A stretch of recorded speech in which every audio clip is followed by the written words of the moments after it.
Chapter 6:11.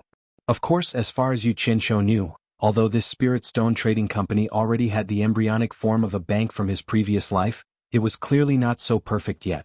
There would be no interest when spirit stones were deposited. Instead, one would have to pay a certain percentage of remuneration when withdrawing. This was because many people carried large amounts of spirit stones on them and felt unsafe, so they would rather pay some remuneration to the trading company and withdraw them here. For example, if an itinerant cultivator made a windfall at the treasure bowl gathering, but with his cultivation and background, once he left the treasure bowl without the protection of the World Trading Company, he would likely be robbed. What should he do?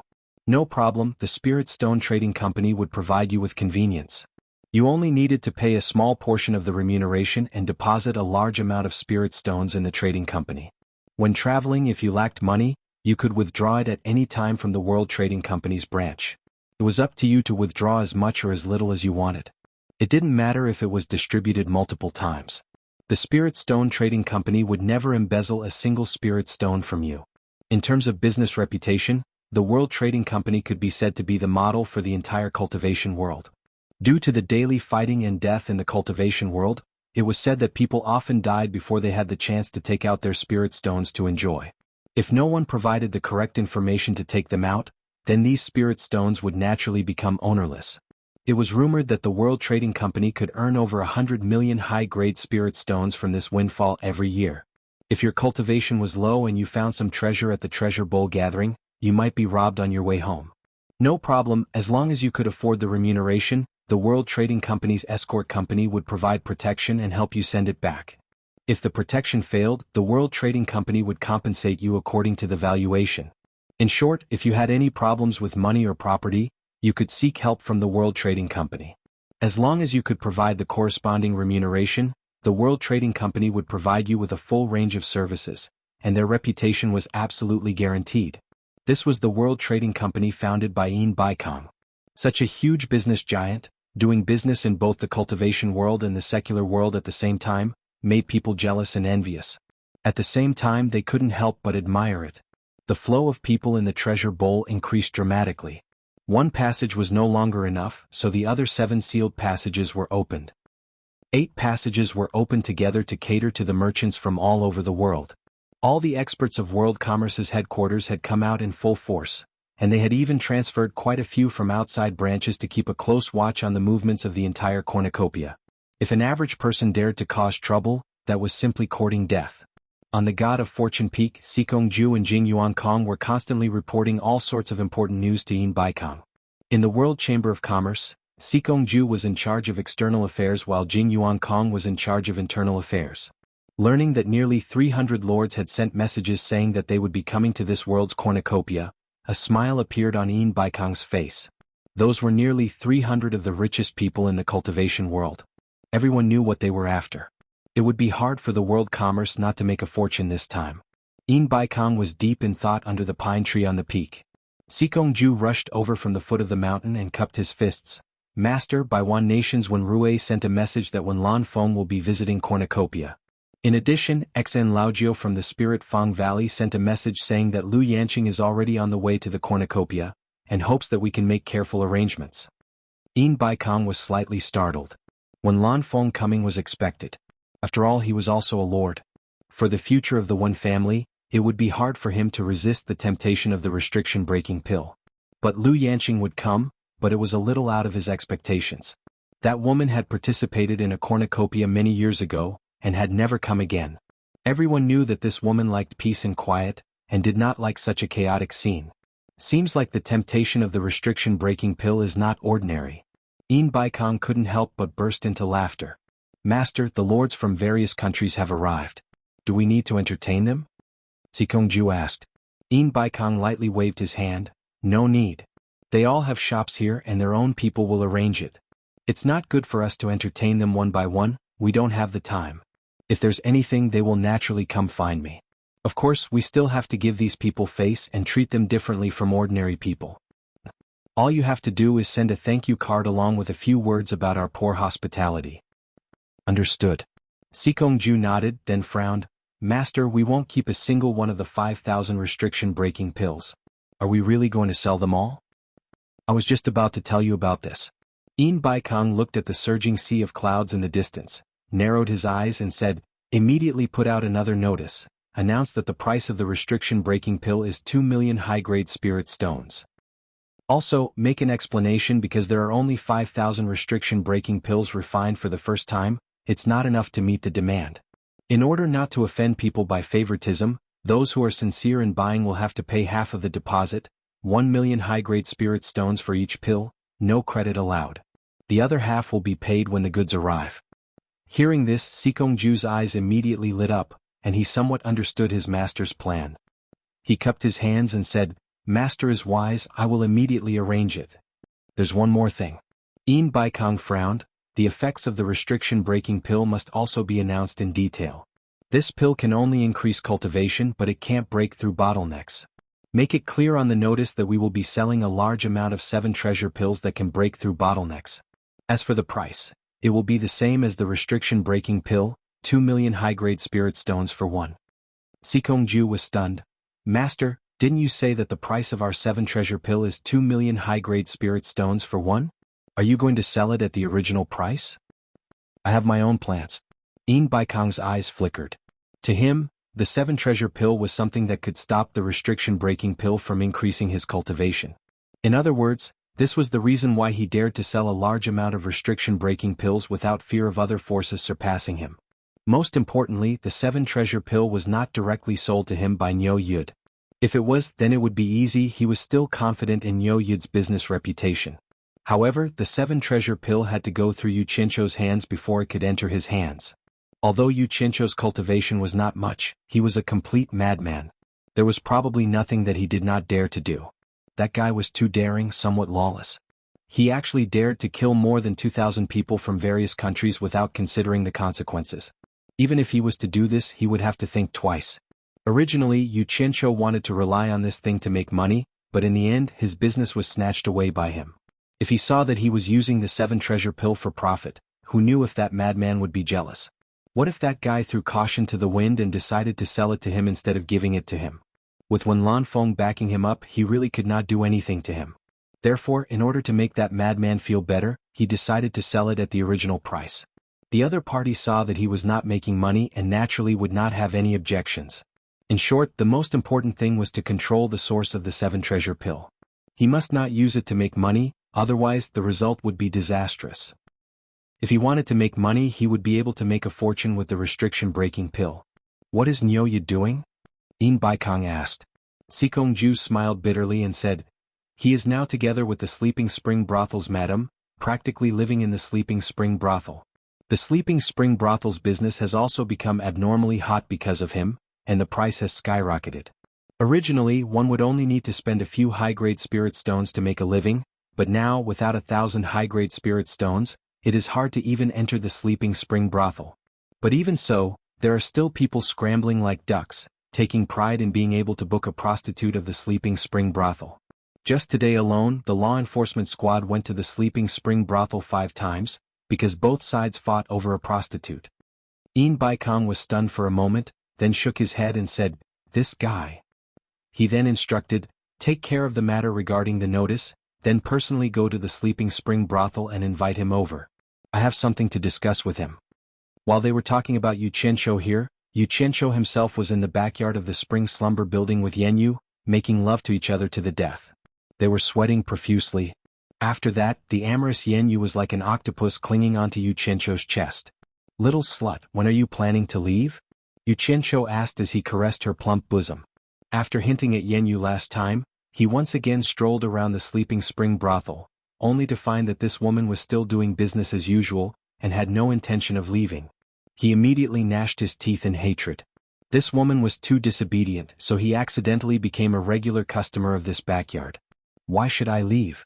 Yenyu's eyes flashed with craftiness as she said, since no one cares, it's the same wherever you go.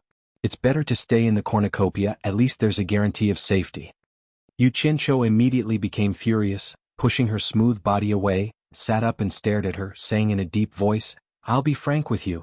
I'm just playing with you, don't think that I'll do anything to you. If anything happens, don't think that I'll protect you. Yenyu was not angry because of his words, nor did she talk back to him. She pulled up the quilt to cover her plump bosom, sat up with a smile and said, "If I want to leave, I have to take advantage of the cornucopia to earn more money. Otherwise, what will I do in the future? I have no one to rely on." Yu Qianqiu was startled when he heard this, frowned and said, "I'll give you 100 million upper-grade spirit stones, leave here quickly."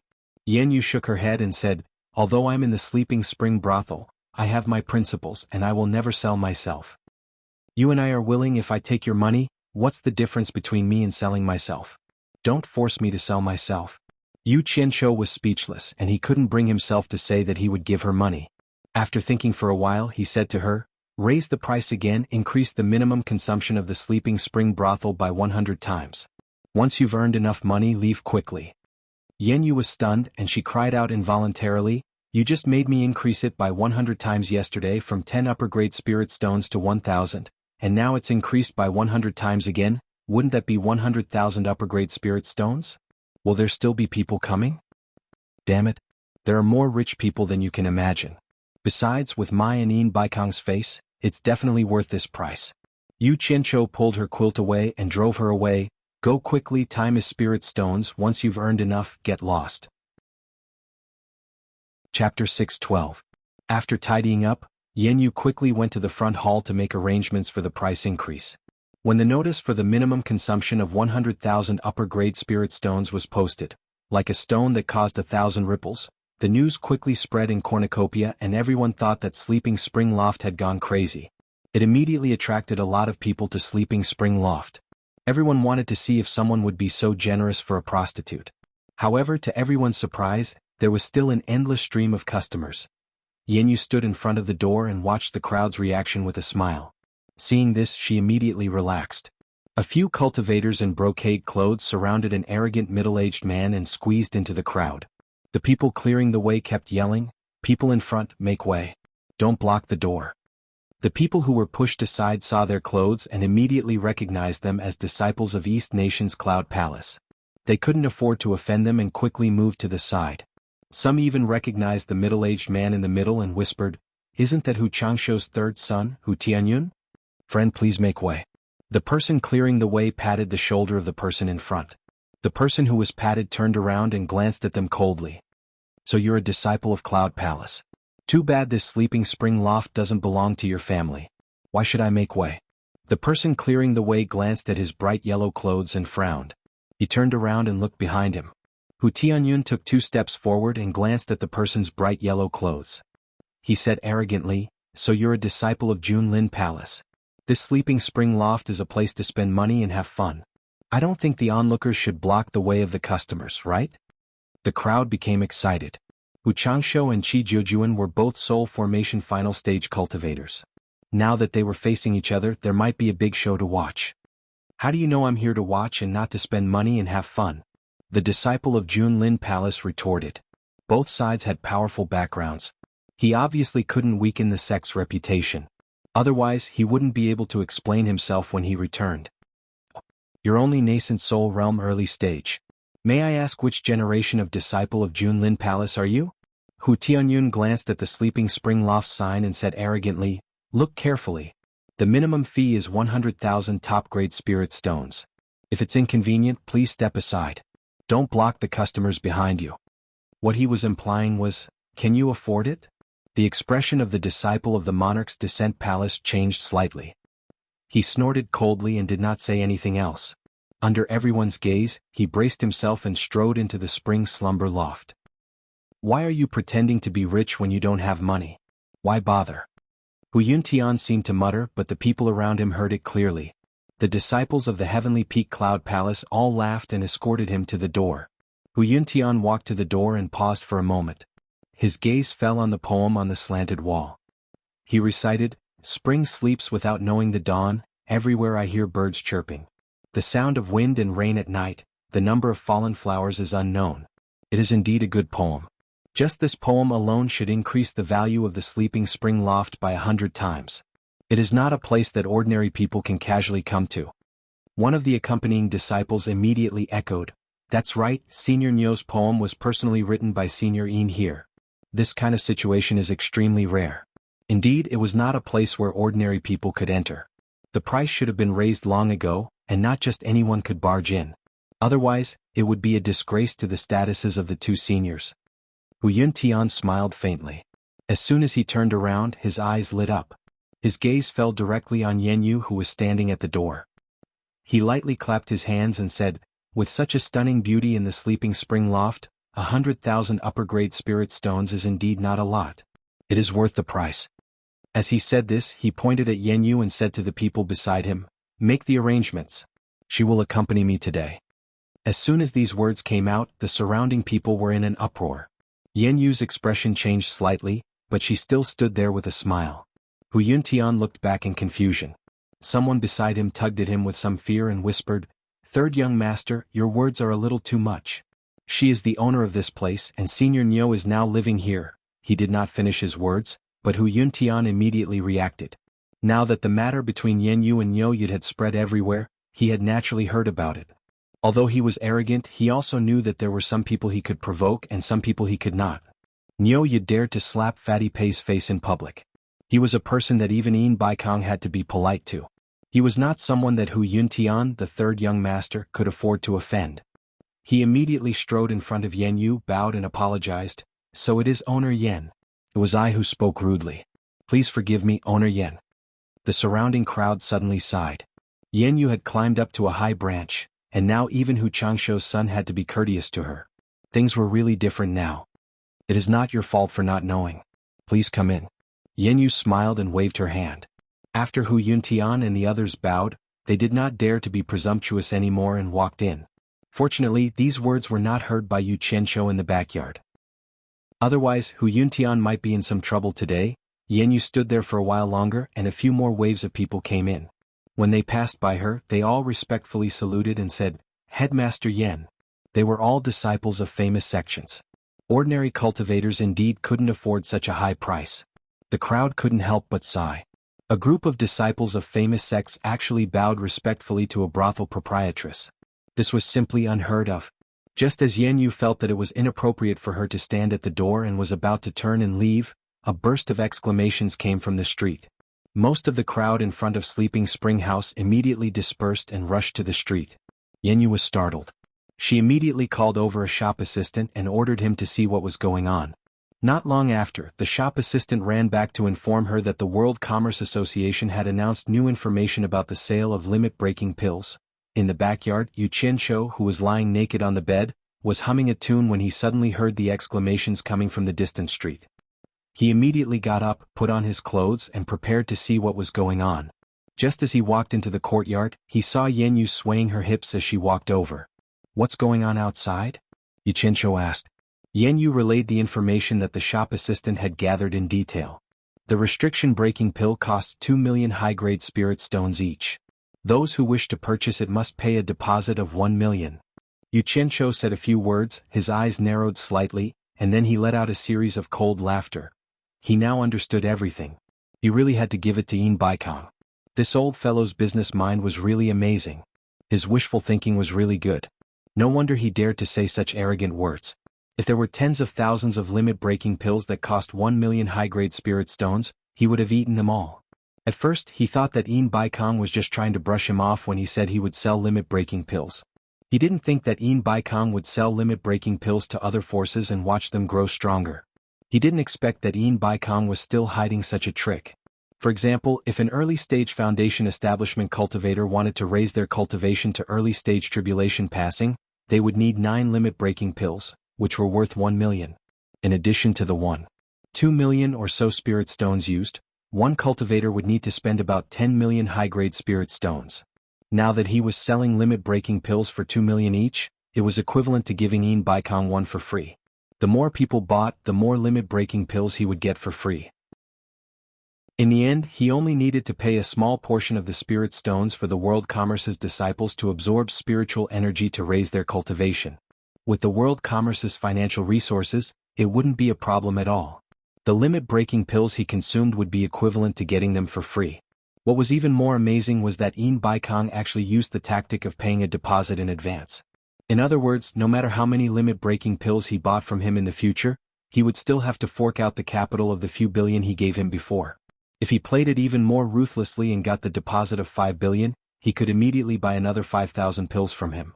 He wouldn't even have to fork out the capital because once the previous 5,000 limit-breaking pills were delivered to the buyer, the original capital of the few billion would be recovered. Baikong didn't have to bear any risk at all, because if he played it this way, the 5,000 limit-breaking pills he had on hand would put him in an invincible position. Amazing.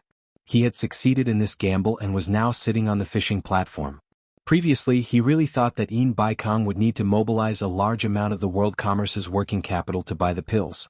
Now that he saw the situation, he decisively made a move and got back the capital with interest. In the future, he wouldn't need to mobilize a single cent of the world commerce's working capital.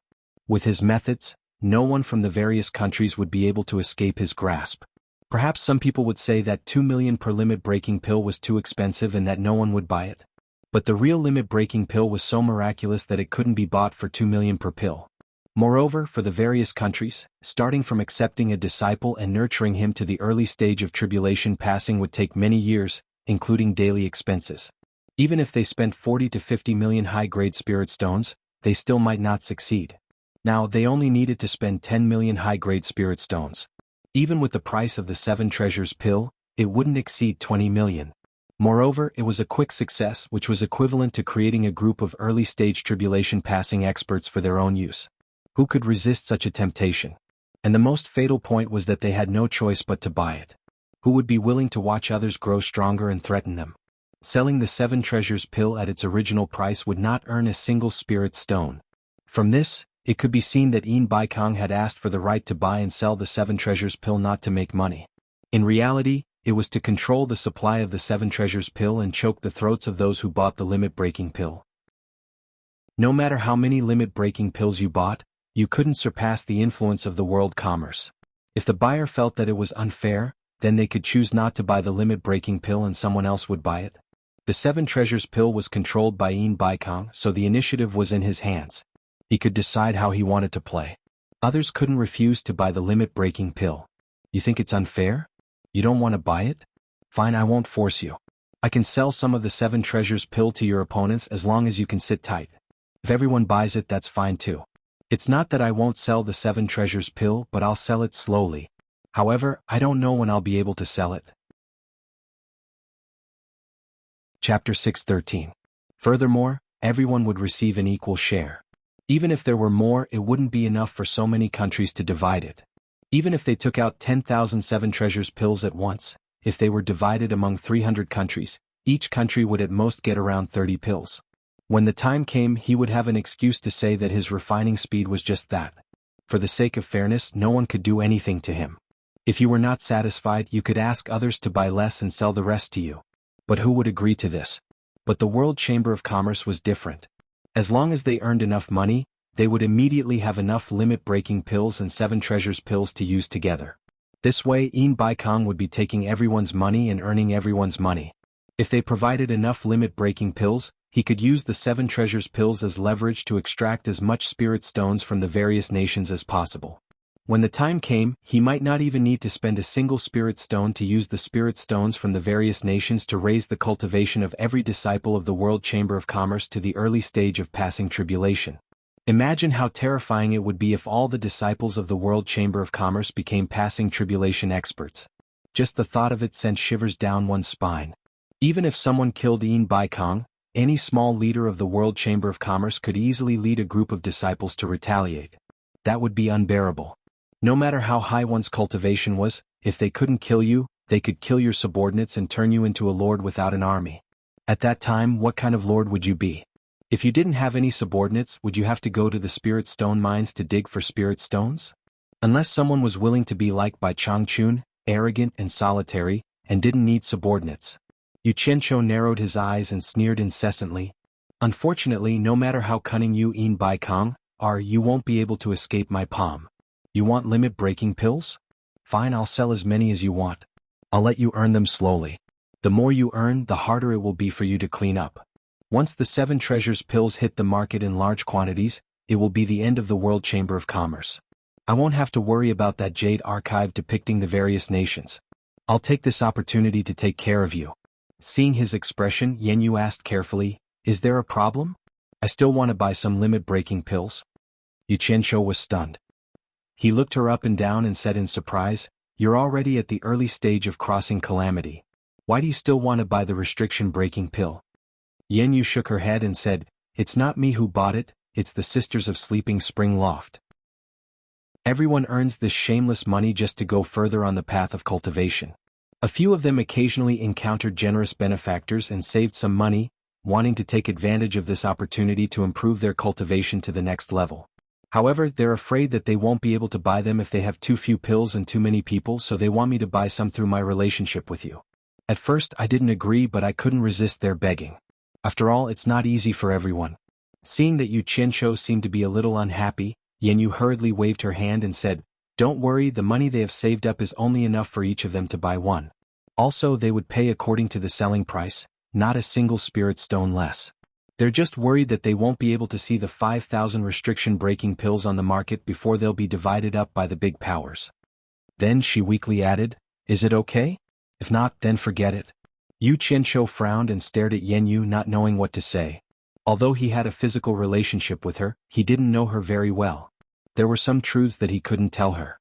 After thinking for a while, he frowned and said, Yenyu, some things aren't as simple as they seem. Some things are games played by the upper echelons of the cultivation world. It's not something you can afford to play. As for your sisters, you can do whatever they want. Don't say anything, just tell them that I don't agree. However, it's best if you don't get involved. Remember, once you earn enough money, leave this place quickly. From his words, Yenyu had already sensed that something big was about to happen.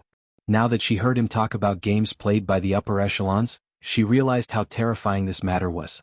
She solemnly nodded and said, I understand. I won't get involved in this matter. Yu Qianshou gave a gratified smile. Suddenly he raised his head and looked at the sky. He thought to himself, after Yin Baikong announced this news, he should have come looking for me, right? Doesn't he want to find some excuses to fool me?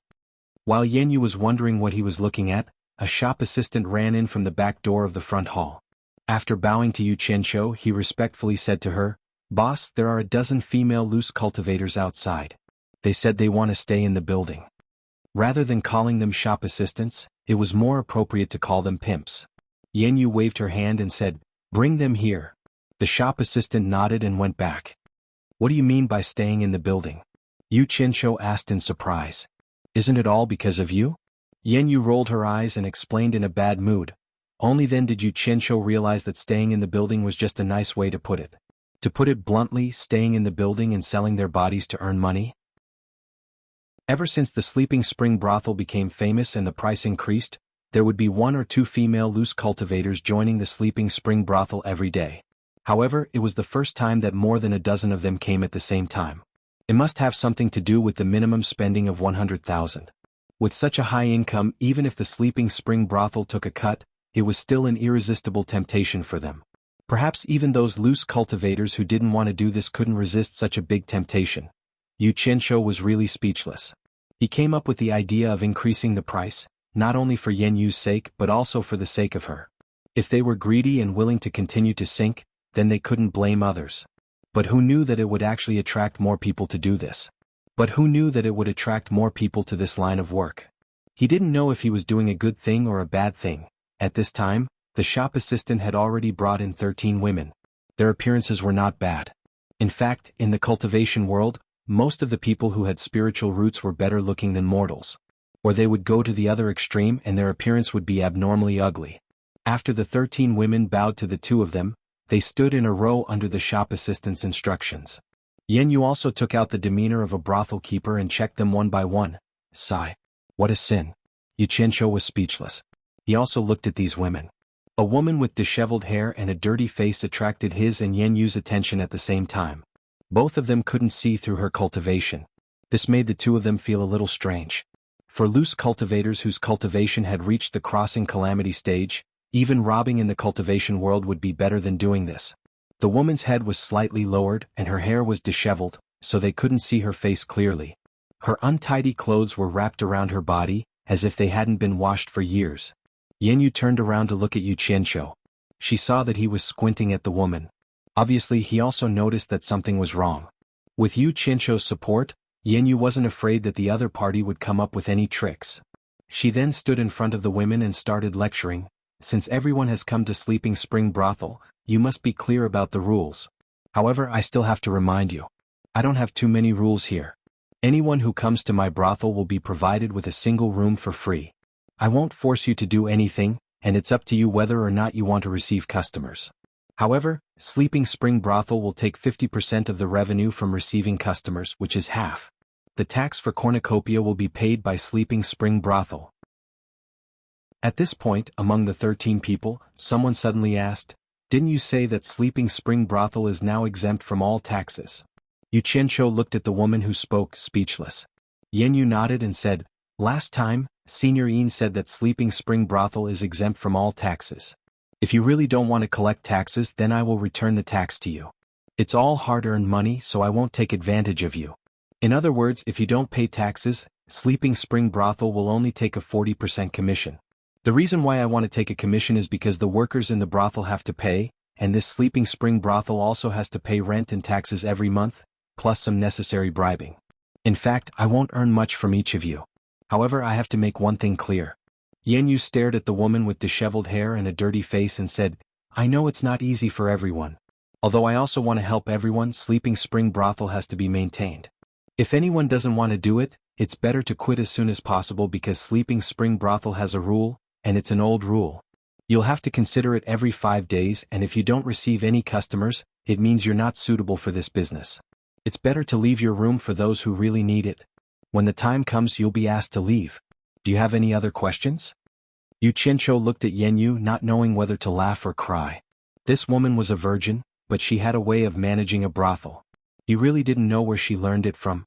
The other women were a little embarrassed to speak, but the woman who asked the question earlier spoke again. "How do you settle the money?" "You can settle it every day because you can come and go freely here. No one will restrict you and you can leave at any time. If you stay here for a long time and don't rush to settle the bill, we will take the initiative to settle it with you once a month, and you won't be short of money." After Yan Yu finished explaining, she once again asked if everyone had any questions. At this point, no one asked anything else. Yan Yu immediately told the waiter, "Arrange a room for each of them." The waiter obeyed and waved at the dozen women, "Come with me." Yu Qianqiu looked at the group of people walking away in a line, and was a little dumbfounded. Did they start doing it just like that? Yan Yu looked at him and rolled her eyes. "Have you never seen this before? Do you think I'm quite bad? What are you looking at?" She looked back at the direction he was looking at, and saw that the woman with disheveled hair and a dirty face was still standing in the same place. The waiter also noticed that one person was missing and shouted over, "Hey, what are you spacing out for? Come with me." The woman with disheveled hair and a dirty face raised her head and smiled charmingly at Yan Yu. "Honey, I have something to talk to you in private. I don't know if it's okay?" There was a charm hidden in her laughter that made people's bones go soft, and her eyes were also overflowing with charm, but her face was really dirty, and her appearance couldn't be seen clearly. As soon as Yu Qianqiu heard this voice, he was startled. He felt that it was very familiar, so he stared at her suspiciously and carefully looked at her. Yan Yu's expression was also slightly stagnant, then she waved to the waiter and said, "You take them to go first." Chapter 6:14. The sounds of extravagance could be heard continuously in Sleeping Spring Tower, but the backyard was quiet. 3 people stood there and sized each other up. "You must be Senior Nyo Yud, whose name has shaken the world, right?" the unkempt woman asked respectfully. There was a hint of puzzlement in her alluring eyes. She seemed to have seen this Senior Nyo somewhere before. Hence, she sized up Yu Qianqiu bit by bit. Yu Qianqiu nodded without saying a word, but his heart trembled. That gaze was too familiar. It was a gaze that could charm all living things, and it was exactly the same as the 100 Charms beauties. However, the unkempt and dirty attire made it impossible for others to see her true appearance. Yu Qianqiu suppressed the shock and bewilderment in his heart and sent a private message to Yan Yu. "Yan Yu, let her return to her original appearance." Yan Yu understood what he meant and said to the unkempt woman, "I don't care who you are. If you have something to say, please show me your sincerity. I don't think there's anything to say to someone who hides her face." She casually pointed at the small room at the side of the house, which was used for bathing. Her meaning was already very clear, and there was no need for her to say anything else. The unkempt woman giggled and bowed slightly to the two of them. She did not waste her breath and walked into the room where the bathing area was. Yu Qianqiu stared at the figure that disappeared behind the door, and he was a little absent-minded. He noticed that not only did the woman's gaze resemble the 100 Charms beauty's, even her laughter was the same. Although her disheveled hair and dirty face covered her true appearance, as long as she made a sound or revealed a frown or a smile, her overflowing charm could not be concealed. But why would the 100 Charms beauty appear here? Yu Qianqiu frowned. He was almost certain that it was her, but he did not dare to be certain before he saw her true appearance. After all, the 100 Charms beauty was the master of a cult, and there was no way she would come here so easily. Once her identity was exposed, it would be too dangerous. Yan Yu looked at the room, then at Yu Qianqiu's expression. She felt that there was something off about his expression. The sound of water splashing in the enclosure stopped. After a while, the wooden door creaked open. The two people in the courtyard were stunned at the same time. Yan Yu's eyes were filled with amazement, while Yu Qianqiu was speechless. A beautiful and graceful figure leisurely walked out. Her light muslin was like fog as she walked, and her charming smile was dazzling. She was truly a peerless beauty that could turn all living things upside down. Who else could it be other than the 100 Charms beauty? The enchantress of 100 Charms walked in front of the two of them and casually spun her arms in a circle. The spring scenery under the light muslin was lively and fragrant. Every frown and every movement was full of charm. Then she bowed and said, "Master, how is my sincerity?" Yan Yu's stunned expression had yet to fade away. At this moment, when she stood next to this woman and compared herself to her, she suddenly felt a sense of inferiority. In the past he was quite confident in his own style. Only now did he realize that there was always someone better than him out there. As a woman, this was the first time she knew that a woman could be so feminine that even a woman's heart palpitated with eagerness. When the two women stood together, in terms of appearance they were equally matched. However, in terms of charm the difference was not that small. It was like one was a disciple who had just seen the door of charm, enough to make a man's heart palpitate with eagerness, while the other was a graceful grandmaster who could charm all living things. They were not on the same level at all. It was really her. Yu Qianqiu was speechless. He did not find it strange. The reason why the Enchantress of 100 Charms was called the Enchantress of 100 Charms was because of her peerless charm. Moreover, after spending some time together, he had more or less developed some immunity. At this moment he really wanted to ask her loudly, "What are you doing here? You're really causing trouble. Are you tired of living?" Yan Yu glanced at Yu Qianqiu and was slightly startled. She was curious. Such a woman, even her own heart palpitated with eagerness. However, this Niu Yid's eyes were somewhat cold. No wonder you want to conceal your true appearance. With your charm, once you reveal yourself, I'm afraid you won't be able to reach the cornucopia. Yan Yu could not help but praise. She then asked, "Don't you have something to say to me? Please speak." A wise person does not lie in front of others. The Enchantress of 100 Charms said to Yan Yu indifferently, "I want to find a place to stay here." Her eyes were always faintly discernible at Yu Qianqiu, still a little puzzled. Yan Yu was startled. She shook her head and said, "I'm afraid I'll have to disappoint you. I don't know what you want to do and I don't want to know. However, my spring slumber loft is a group of people with a poor life. We are weak and can't afford to cause trouble. Please find another place to stay." "I'm sorry," the Enchantress of 100 Charms explained. "Mistress Yan has misunderstood. I'm definitely not here to cause trouble. I just heard about the bustle of the cornucopia and wanted to come and take a look. After the cornucopia ends I'll leave." Yan Yu said disapprovingly, "There are many cornucopia restaurants and inns. Although it's a little expensive, I'm sure this sister isn't someone who lacks money to spend. Mistress Yan has a good eye. I really don't want to be harassed too much and I don't dare to cause trouble." The Enchantress of 100 Charms smiled bitterly as she looked at her figure. Yan Yu was silent. Indeed, with her beauty, if she were to show her face in public, it would indeed cause trouble. This was the sorrow of women. She paused and said, "Then why did you choose to stay in my spring slumber loft?" The Enchantress of 100 Charms turned around and bowed to Yu Qianqiu. She said, "It's naturally because of Senior Niu. Senior Niu's cultivation is profound, and his name shakes the world. With Senior Niu in the spring slumber loft, who dares to touch the people of the spring slumber loft?" Yu Qianqiu was speechless. "You really know how to choose a place. In Wuxia you hid in the myriad flower loft and here you want to hide in the spring slumber loft. But why do I keep bumping into you in this kind of place?" Just at this moment, a figure suddenly appeared in the courtyard. Sikongju suddenly appeared and nodded slightly to Yan Yu. The latter quickly returned the greeting, "Senior Sikong." Sikongju glanced coldly at the Enchantress of 100 Charms and paused slightly. He then bowed to Yu Qianqiu and said, "Senior Nyo, my master invites Senior to the God of Wealth Peak for a chat." They really came.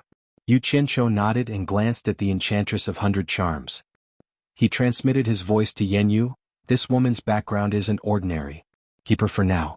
She won't be a hindrance to you." He casually threw out a flying sword and stepped on it, flashing towards the peak of the God of Wealth Peak. Sikongju glanced at the Enchantress of 100 Charms again and flew into the sky. "This person is the spirit-severing expert, Sikongju?" The Enchantress of 100 Charms asked with a burning gaze. After getting Yenyu's confirmation, she couldn't help but sigh. She sneaked all the way here and didn't expect to see two legendary spirit-severing experts today. Ever since China's cultivation world found out that there were spirit-severing experts in the various countries, all the sects were worried that they would be annihilated at any time. Fortunately, that scum of the cultivation world, Yu Qianqiu, who was forced to leave the Cultivation World Alliance, had already made a name for himself in the various countries. It was said that he had even established a relationship with a few spirit-severing experts. As a result, no matter how close the sects were with Yu Qianqiu, they all secretly sent people over in hopes of contacting Yu Qianqiu. When the Enchantress of 100 Charms heard that there was a #1 expert in the cultivation world, she was immediately shocked. This was because she remembered that Yu Qianqiu had once told her that his master was an invincible figure in the world. She didn't know before, but after understanding, the Enchantress of 100 Charms was moved. If there was anyone in the cultivation world who was invincible, it would probably be Bai Changchun. Thinking of all kinds of stories about Yu Qianqiu that she had heard, the Enchantress of 100 Charms was even more certain of her guess. It was said that Bai Changchun, who had an unfathomable cultivation level, had a close friend, a spirit-severing expert called Mr. Nongzhu.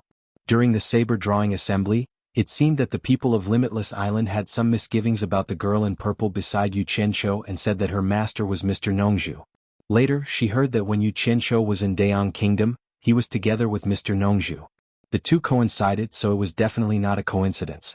The Enchantress of 100 Charms was already 90% sure that Yu Qianqiu's master should be the #1 expert in the world, Bai Changchun. She didn't know this secret. Although she didn't mention it to others, she was wild with joy. The Enchantress of Illusion Palace was already declining in her hands. Now that they were facing such a serious situation, she absolutely wouldn't allow the Enchantress of Illusion Palace to be destroyed in her hands. Taking 10,000 steps back, even if the Chinese cultivation world was overturned, she had to find a way to protect the Enchantress of Illusion Palace. This was her responsibility as the palace master. However, the spirit-severing experts who stood at the peak of the cultivation world in all the countries were a group of powerful existences. With her ability, there was no hope of protecting it. Therefore, she thought of Yu Qianqiu. The disciple of the #1 expert in the world should have the ability to help her. However, how could the remaining elders of the Enchantress of Illusion Palace let the palace master take the risk so easily? Under the strong resistance of the elders, she still resolutely decided to come to find Yu Qianqiu for help. The reason she convinced the elders was that all the sects were sending people to contact Yu Qianqiu. However, she had a close relationship with Yu Qianqiu, so she had an advantage over others. For the stability of the Enchantress of Illusion Palace, before she left, she passed the position of Enchantress of Illusion Palace to an elder. She knew that her beauty would cause trouble. After sneaking in here, she had been dressing herself up unsightly and secretly looking for Yu Qianqiu everywhere. However, when she arrived here, Yu Qianqiu seemed to have disappeared from the world. Even if she went through all kinds of hardships, she couldn't find any trace of Yu Qianqiu. The holding of the treasure basin gave her a little hope. She was sure that Yu Qianqiu was a person who liked to join in on the fun. Maybe she could find him at the treasure basin.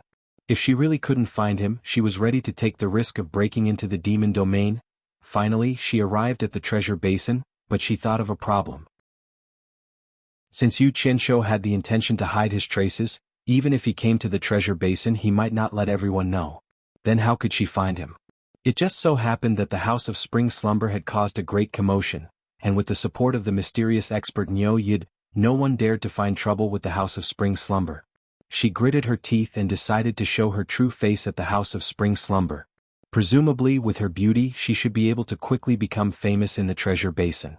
As long as Yu Qianqiu came to the treasure basin, she didn't believe that he would be so heartless to not come out to see her. The temptress naturally knew how dangerous it was to do this. It was easy to show her face but difficult to get away. But there was no doubt that this was the most promising way to find Yu Qianqiu. Chapter 6:15. The Cornucopia Assembly opened with a bang. The Cornucopia Assembly, the headquarters of the World Chamber of Commerce, suddenly became the focus of the entire cultivation world. The scale of the Cornucopia Assembly this time was far larger than any previous one. The number of participants greatly exceeded the expectations of the World Chamber of Commerce, and the entire Cornucopia Assembly was already overcrowded. At the end of the day, the reason why the heroes of the cultivation world were willing to participate in the banquet was probably because of the restriction-breaking pill. Crooks and honest folk mixed together, and this was often the time when accidents were most likely to occur. The World Chamber of Commerce had no choice but to mobilize experts from their branches. The most shocking thing was that soul formation experts, who were rarely seen in the past, also appeared in the Cornucopia Assembly. From time to time, there would be a burst of exclamations from the crowd moving around the cornucopia.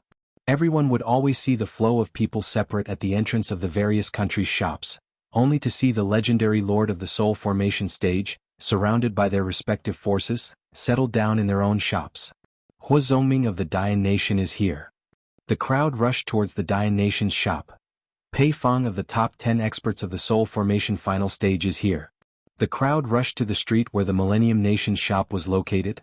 Hu Changshou of the Eastern Nation is here. The crowd turned again. The lords appeared one after another, shocking the low-level cultivators who had come to pay their respects to the grand event. They happily roamed all over the place after hearing the news, just to catch a glimpse of those legendary figures at the top. I'm as fat as him. I'm as thin as him. I'm about the same size as him. My nose is the same as his. Our hairstyles are the same. Every time an expert appeared, many cultivators would be excited.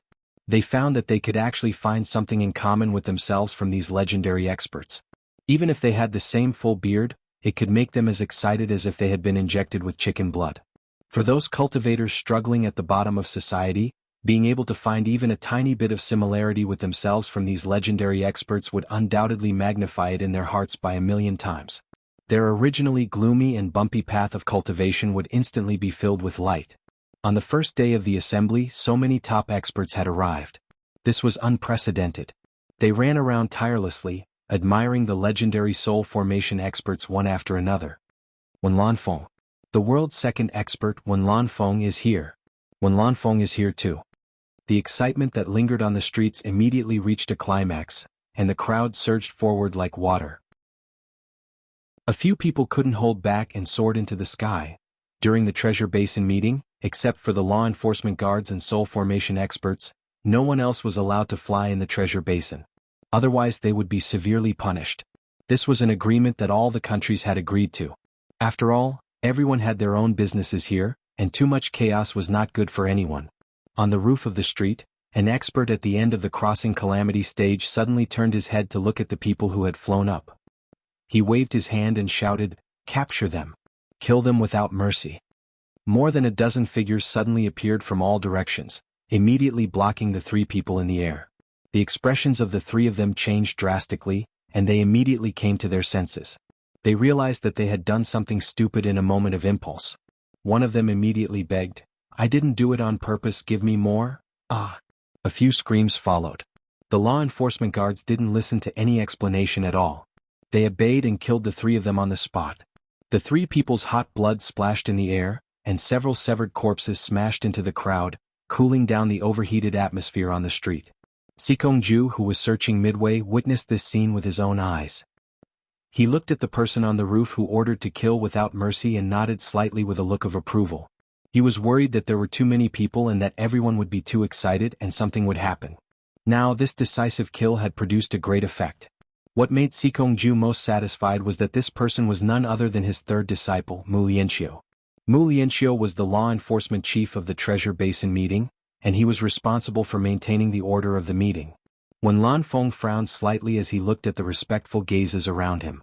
He didn't expect his appearance to cause such a big commotion. He didn't like to enjoy the feeling of being superior to others. His figure flashed and he disappeared without a trace. "My clothes. My clothes." A young cultivator in the crowd was pulling at his grayish-white robe as he spoke incoherently. A fellow disciple next to him asked suspiciously, "What happened to your clothes?" So Senior One likes to wear grayish-white robes just like me. The cultivator danced excitedly. Diske. The fellow disciple sneered. Do you think your cultivation will be the same just because your clothes are the same? Idiot. The cultivator said solemnly, that's not necessarily true. My taste is similar to Senior Wen's, which means that our understanding of cultivation will also have something in common. In other words, I'm also very likely to become a soul formation expert one day.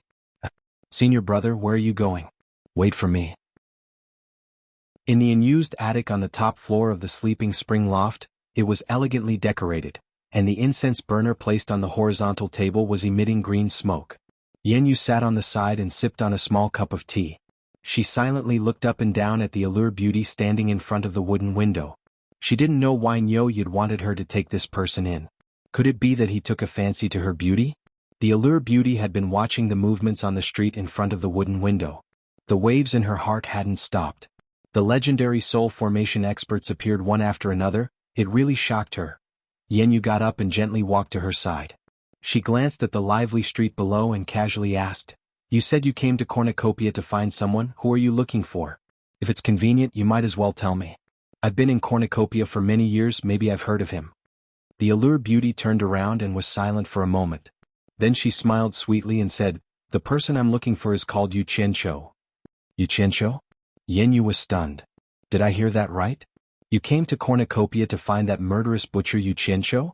The allure beauty nodded with a smile, but there was an imperceptible bitterness in her smile. Yenyu smiled bitterly. Then I'm afraid you've come to the wrong place. Now that there are so many soul formation experts here, almost all of them are people that Yu Qianqiu has offended. How could he come to Cornucopia at this time? Isn't he courting death? He should come. The allure beauty looked at the street. She thought that there was no reason to be afraid of him just because he was the disciple of the world's #1 expert, Bai Changchun. However, she had never heard anyone say that he had a relationship with Bai Changchun. Are you so sure? Yenyu was a little surprised. Then she nodded thoughtfully. Maybe. With Wen Lanfeng's support and Wen Lanfeng's coming to Cornucopia, that Yu Qianqiu might really come. However, I'm afraid that he won't show up openly. In that case, how can you find him? There's a way. The allure beauty pulled out a zither and smiled. I'll sing. Yenyu's eyes lit up. Yes. I heard that Yu Qianqiu is very talented. Every zither song he makes is rare in the world. Unfortunately, I've only heard of his name. I've never heard him in person. Could it be that you can play and sing Yu Qianqiu songs? To tell you the truth, Yu Qianqiu and I are old acquaintances. He once wrote a song for me. There shouldn't be anyone else who can play it. If he comes to Cornucopia, I hope he'll follow me. The allure beauty smiled. Old acquaintances with Yu Qianqiu? Yenyu muttered. She sized him up with a profound gaze and said with a faint smile, If I'm not mistaken, you should be from the cultivation world of China, right? Otherwise, with your appearance and cultivation above the tribulation passing stage, I'm afraid it'd be hard for me not to know who you are. The enchantress of allure smiled but did not say anything. Yenyu did not ask much as long as she knew what was going on. She smiled and said, If Sister Yi were to show her face and sing here, I'm afraid that the reputation of my sleeping spring loft would be even higher. Outside Cornucopia, a passage appeared in the roiling clouds. It was a special passage for the lords and spirit-severing experts of various countries. 6 disciples of the World Commerce Company stood guard in the air to guide them. At this moment, a figure flashed out of the passage. The 6 disciples bowed in unison. It was none other than Sikongju. Sikongju silently floated in the air, looking into the distance. Clearly he was waiting for someone. The 6 disciples looked at each other. They didn't know who was coming for the second in command of the World Commerce Company to personally welcome them. When Wen Lanfeng came, he didn't come out to welcome them. Could it be the world's #1 expert, Bai Changchun? The 6 disciples looked at each other, their hearts thumping. If they could see the mysterious Bai Changchun with their own eyes, it would be a blessing of 3 lifetimes. In fact, the 6 of them were thinking the wrong thing. If it was really Bai Changchun who came personally, it would be strange if Yin Baikong could sit still in God of Wealth Peak. He would have come out to welcome him. Moreover, none of the lords who arrived early would be able to sit still. They would all obediently come out to welcome him. Not long later, 2 black dots appeared in the distance. In the blink of an eye, a man and a woman stopped in front of the special passage. The man stood at the side with his hands tied. The woman had a graceful figure. Her green robes fluttered in the wind. She wore a green veil bamboo hat that covered her face, revealing her black hair. "Greetings, godly doctor." Sikongju bowed, then raised his hand and said, "My master is waiting on the mountain. Please." This man and woman were Lu Yanqing and Xen Laosan. The 6 disciples secretly clicked their tongues. So it was the world's #1 beauty, Lu Yanqing. They wanted to carefully look at the face behind the green veil bamboo hat, but they didn't dare to be rude. Just as they were about to enter the passage, someone shouted from afar, "Is that Lu Yanqing in front?" They paused at the same time. Looking back, they saw a flying magic tool flying towards them at high speed from another direction. When they arrived, they saw Nongju looking at them with a smile. Behind him stood 2 women. Sikongju was slightly startled. He cupped his hands and said, "So it's Mr. Nongju. You're welcome." Nongju waved his hand. He stared at Lu Yanqing and sized her up. "Lu Yanqing, how rare. Why are you here?" "Nongju, you're here." Her voice was as light as an orchid in an empty valley, and as clear as an oriole's cry. Lu Yan's gaze behind the curtain landed on Ziyi's body and said softly, "Ziyi is here too." Chapter 6:16. Greetings, Senior Lu. Ziyi stuck out her tongue and smiled. Obviously, it was not the first time she saw Lu Yanqing. Furong did not know any of them, but she also followed suit and bowed. "Nongju, who is this lady?" Lu Yanqing looked at Furong and asked in confusion. Nongju laughed and said, "Her name is Furong, an old friend's disciple. She came with me to see the cornucopia." Nongju had many friends, but not many could be considered old friends. Lu Yanqing's gaze suddenly stopped at Furong's waist. On the black jade pendant with cloud patterns, there was a frightening word "Bai" engraved on it. Nongju's old friend's disciple? Lu Yanqing's breathing quickened slightly. It was not the first time she saw this jade pendant, but now it was worn on this slightly shy woman.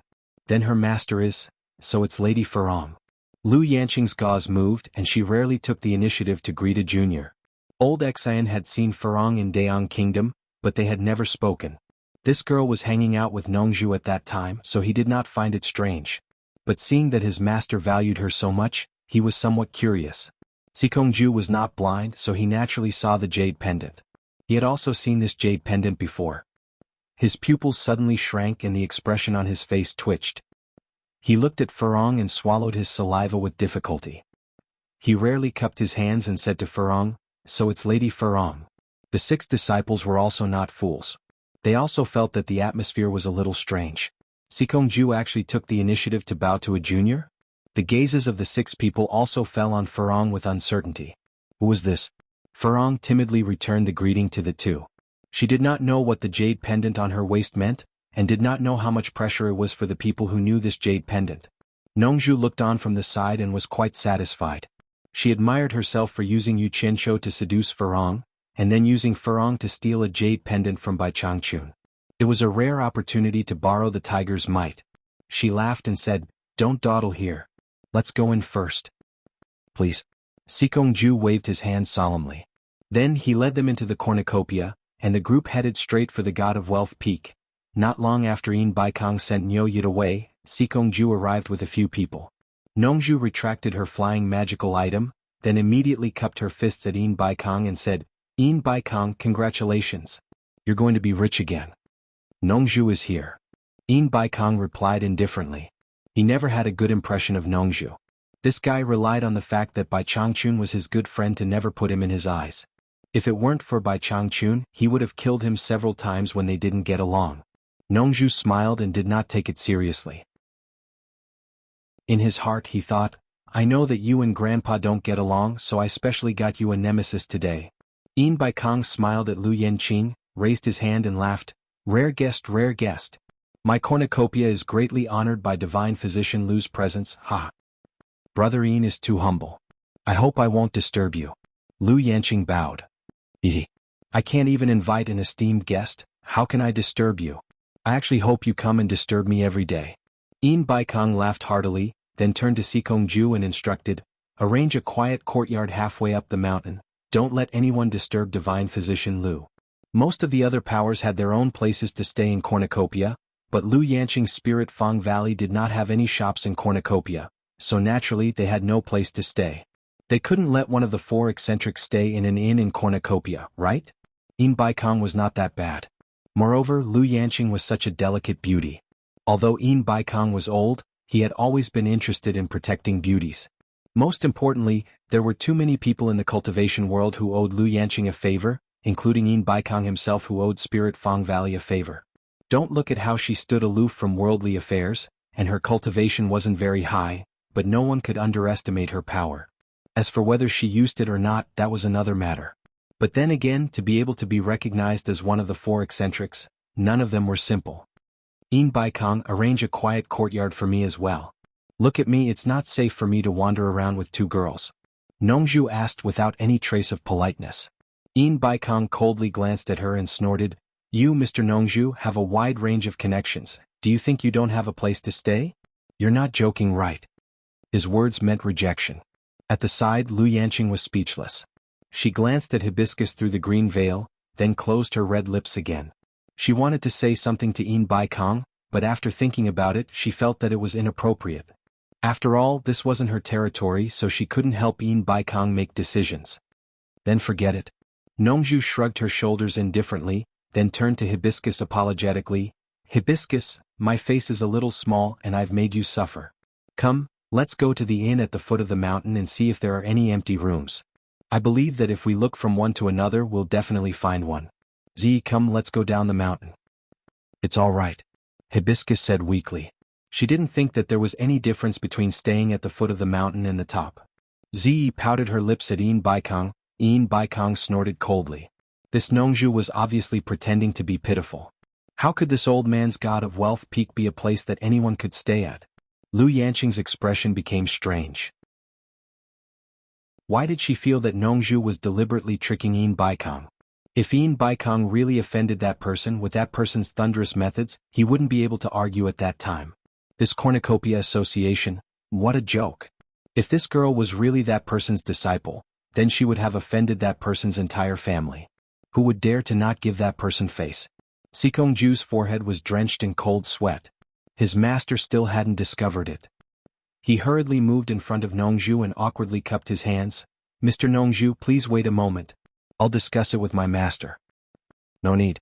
Your god of wealth peak isn't a place that ordinary people can stay at. The 3 of us are a little small, so we don't dare to disturb you. I'd better bring my 2 girls along to beg for a place to stay." Nongzhu sneered sinisterly.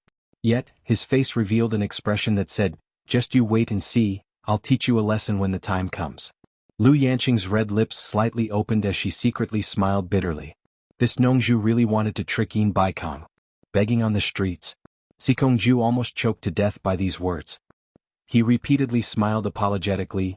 "Mr. Please wait a moment." Before he could finish, he heard Yin Baikong shout, "Sikong, what are you trying to do?" This was really rebellious. A disciple actually went against his master's words. "Master. Old man, take a good look first." Sikongju almost cried. He hurriedly transmitted his voice to Yin Baikong. "Master, look at that girl called Farong. The jade pendant on her waist, this disciple seems to have seen it somewhere before." Since things had already escalated to this point, he didn't dare to say it out loud. If he said it out loud, it would put his master in a difficult position. At that time, he would definitely blame himself for not saying it earlier. He could only use a roundabout way to remind his master and let his master decide for himself. Yin Baikong's face was full of anger as he casually swept a glance. But it was this casual glance that caused Yin Baikong's expression to stiffen. He couldn't tell what kind of expression was on his face, but it was very rich and interesting. The half-palm-sized black jade pendant with cloud patterns didn't seem to be very eye-catching. But the most frightening thing was that there was a Bai character engraved on it. If you asked Yin Baikong if he had seen this thing before, he would tell you that he had seen it before. Moreover, he had seen it several times. Don't look down on such an unremarkable little thing. But to some people it was like a death warrant. Yin Baikong currently had this kind of feeling. The jade pendant that Bai Changchun had carried with him for many years, why would it be on her? Yin Baikong kept asking himself this question in his mind. "Miss, where did you get this jade pendant from?" Yin Baikong pointed at Furong's waist with a complicated expression. After hearing Nongzhu's pitiful words, Furong really didn't have a good impression of this old woman. Plus, she was too innocent and didn't know how to hide her likes and dislikes. With a face full of disgust, she said, "My master gave it to me. What does it have to do with you?" Yin Baikong almost choked on her words. A mere core formation stage little girl actually dared to talk to him, one of the top 10 experts in the world, a cultivator of the late soul-severing stage, in such a manner. She must be tired of living. But without a doubt, this also showed that although her cultivation level wasn't high, she didn't put him in her eyes at all. How many people in the world dared to not put a cultivator of the late soul-severing stage in their eyes? Not to mention this little girl. This jade pendant belonged to Bai Changchun, and she said her master gave it to her. Then her master is... Yin Baikong's expression twitched. He angrily stared at Nongzhu and fiercely transmitted his voice. Nongzhu, what do you mean by this? Are you deliberately tricking me? Are you trying to sow discord between me and Bai Changchun? Arrogant? Scared you to death.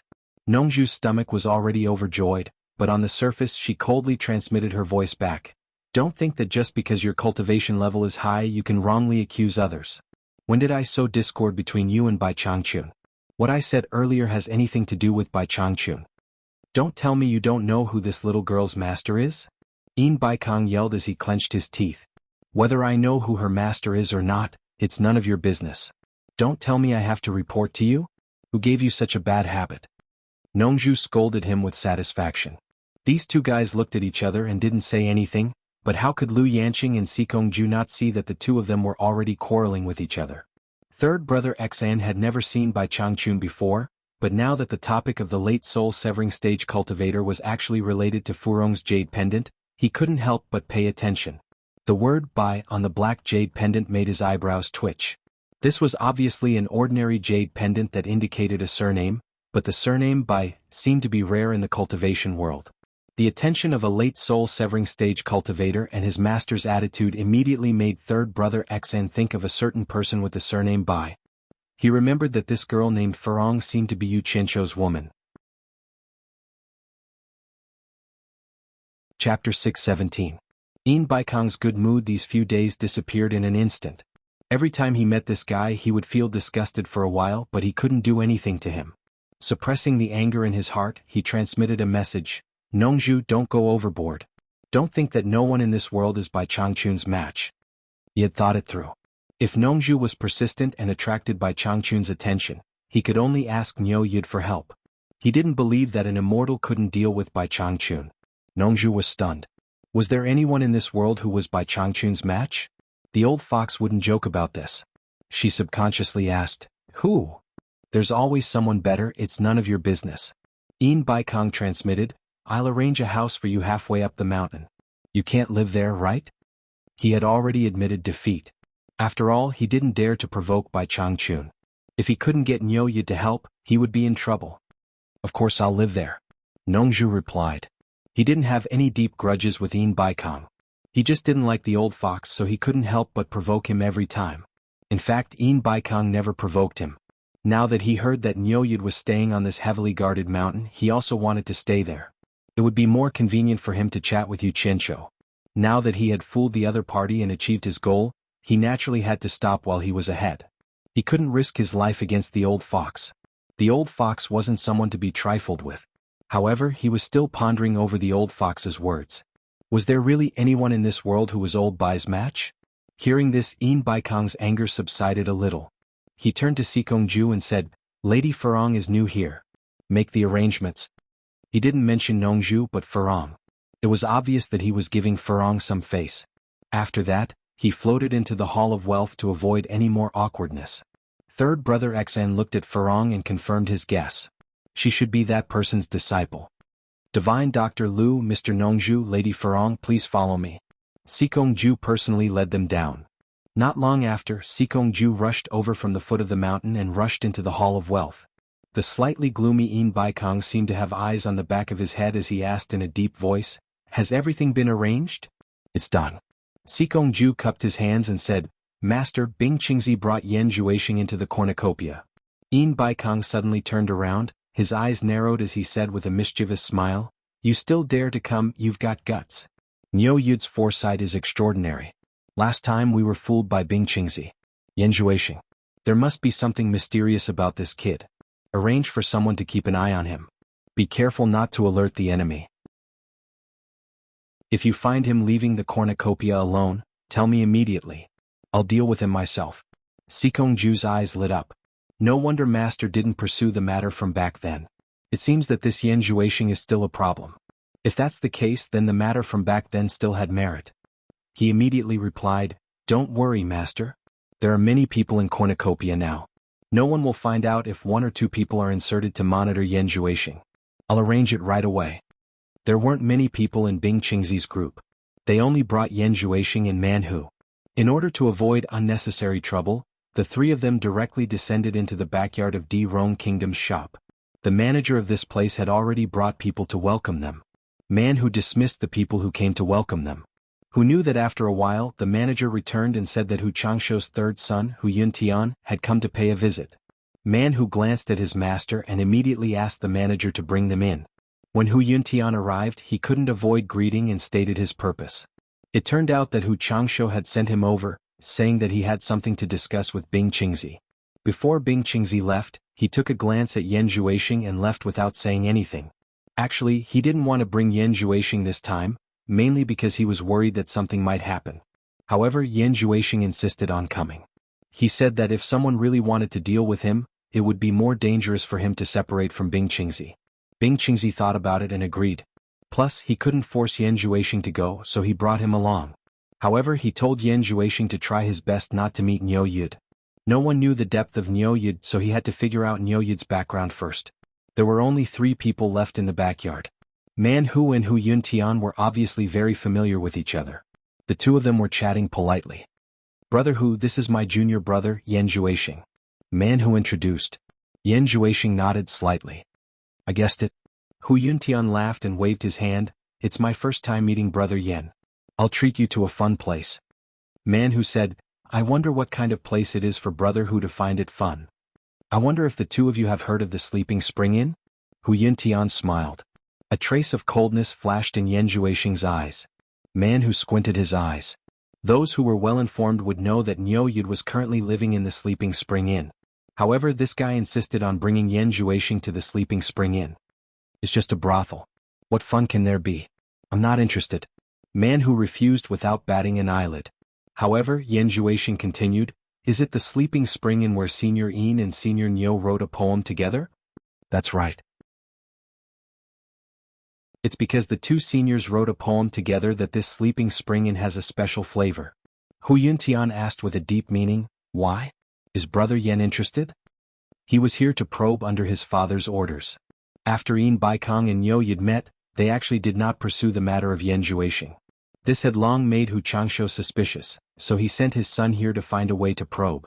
In fact, Hu Changshou was not the only one who suspected this.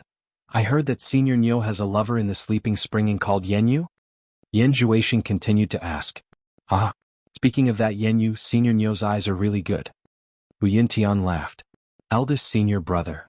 Yan Zhuixing smiled at Man Hu and said, "The Sleeping Spring Inn is famous in the world. Plus, it's hard to refuse Brother Hu's hospitality. Why don't we go and take a look?" Man Hu was startled, but he knew that Yan Zhuixing was hard to persuade. There were some things that even his master could not persuade, so there was no point in persuading him. Thus he did not say anything. Hu Yuntian laughed and immediately waved his hand, making a gesture of invitation. The 3 of them left together. There were fresh flowers, delicious wine and delicacies, and beautiful women dancing and dancing. Even if the price was frighteningly high, there were still many cultivators who came to the Sleeping Spring Inn.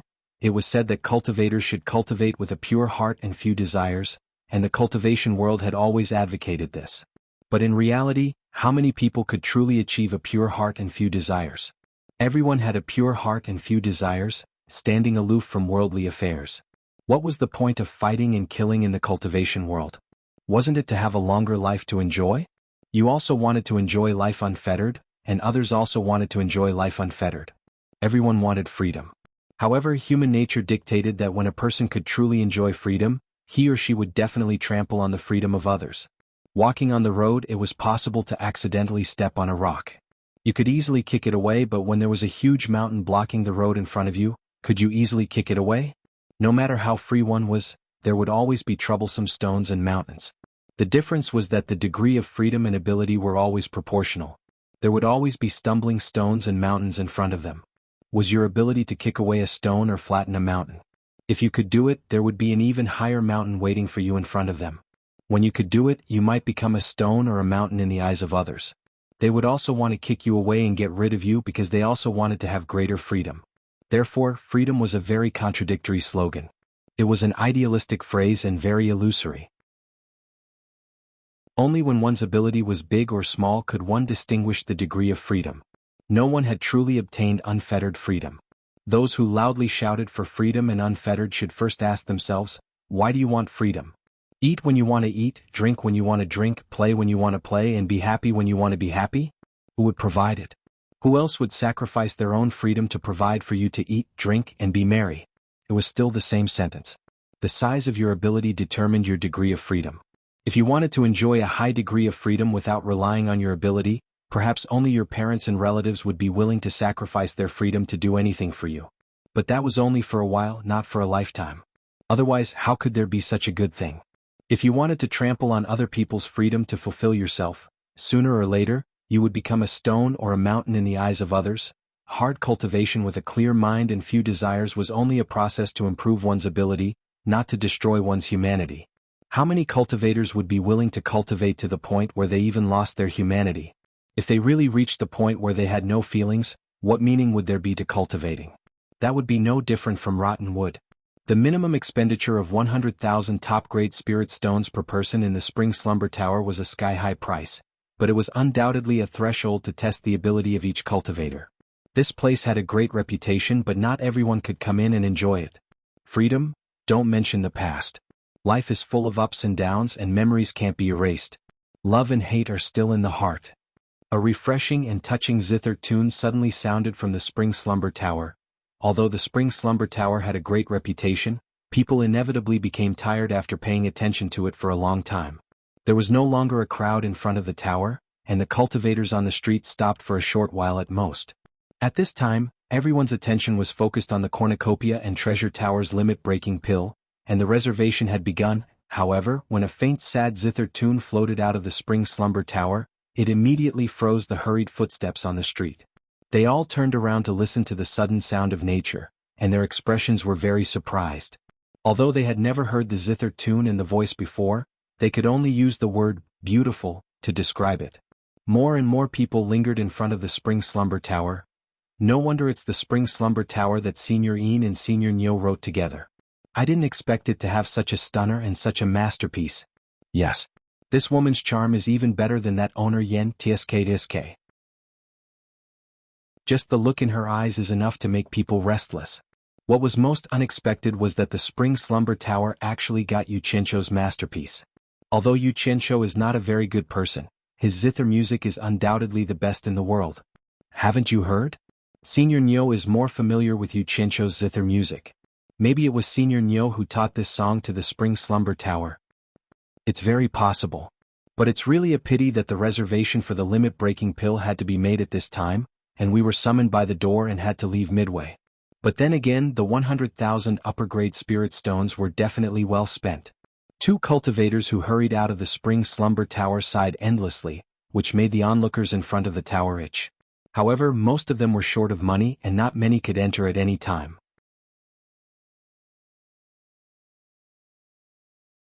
Chapter 6:18.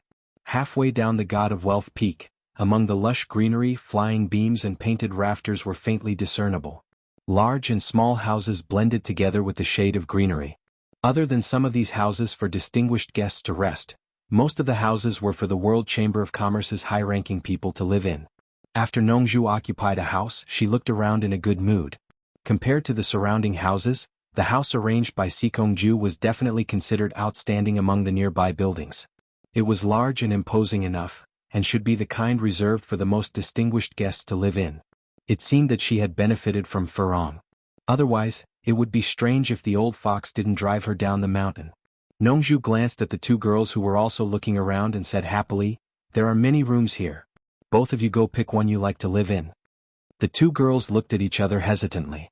It seemed that there was nothing to be picky about where to live. Finally, Zi asked weakly, "Master, didn't you say that Yu Chencho would come to Cornucopia? Where is he?" Nongju was startled. She had only told Bai Changchun that Nyo Yid was Yu Chencho. She really didn't know if she should tell the two girls. She thought for a while and said, "You two stay here first. Yu Qianqiu hasn't arrived yet. When he arrives, he'll come find us immediately. After casually brushing off the two maidservants, he warned them not to run around and walked out of the courtyard by himself. Sikongju arranged a disciple to wait for orders outside. When he saw Nongju come out, he immediately bowed. "Take me to Niu Yid's house to have a look," Nongju ordered without hesitation. The disciple immediately led the way in front. After shuttling through the intersecting steps under the shade for a while, the two of them walked towards a very imposing house. When they were not far from the gate, they saw 3 people walking up the steps in the opposite forest. Nongju was startled and thought to herself, why did she come here? A World Chamber of Commerce disciple led Lu Yanqing and her disciple 3rd Xian over. The 3 people opposite also paused, obviously not expecting Nongju to come here. The 2 groups of people met in front of the house's gate. Then, both sides dismissed the World Commerce's disciples. "Nongju." Lu Yanqing nodded. Nongju looked around and said suspiciously, "Lu Yanqing, what are you doing here? Could it be that he's looking for Niu Yid?"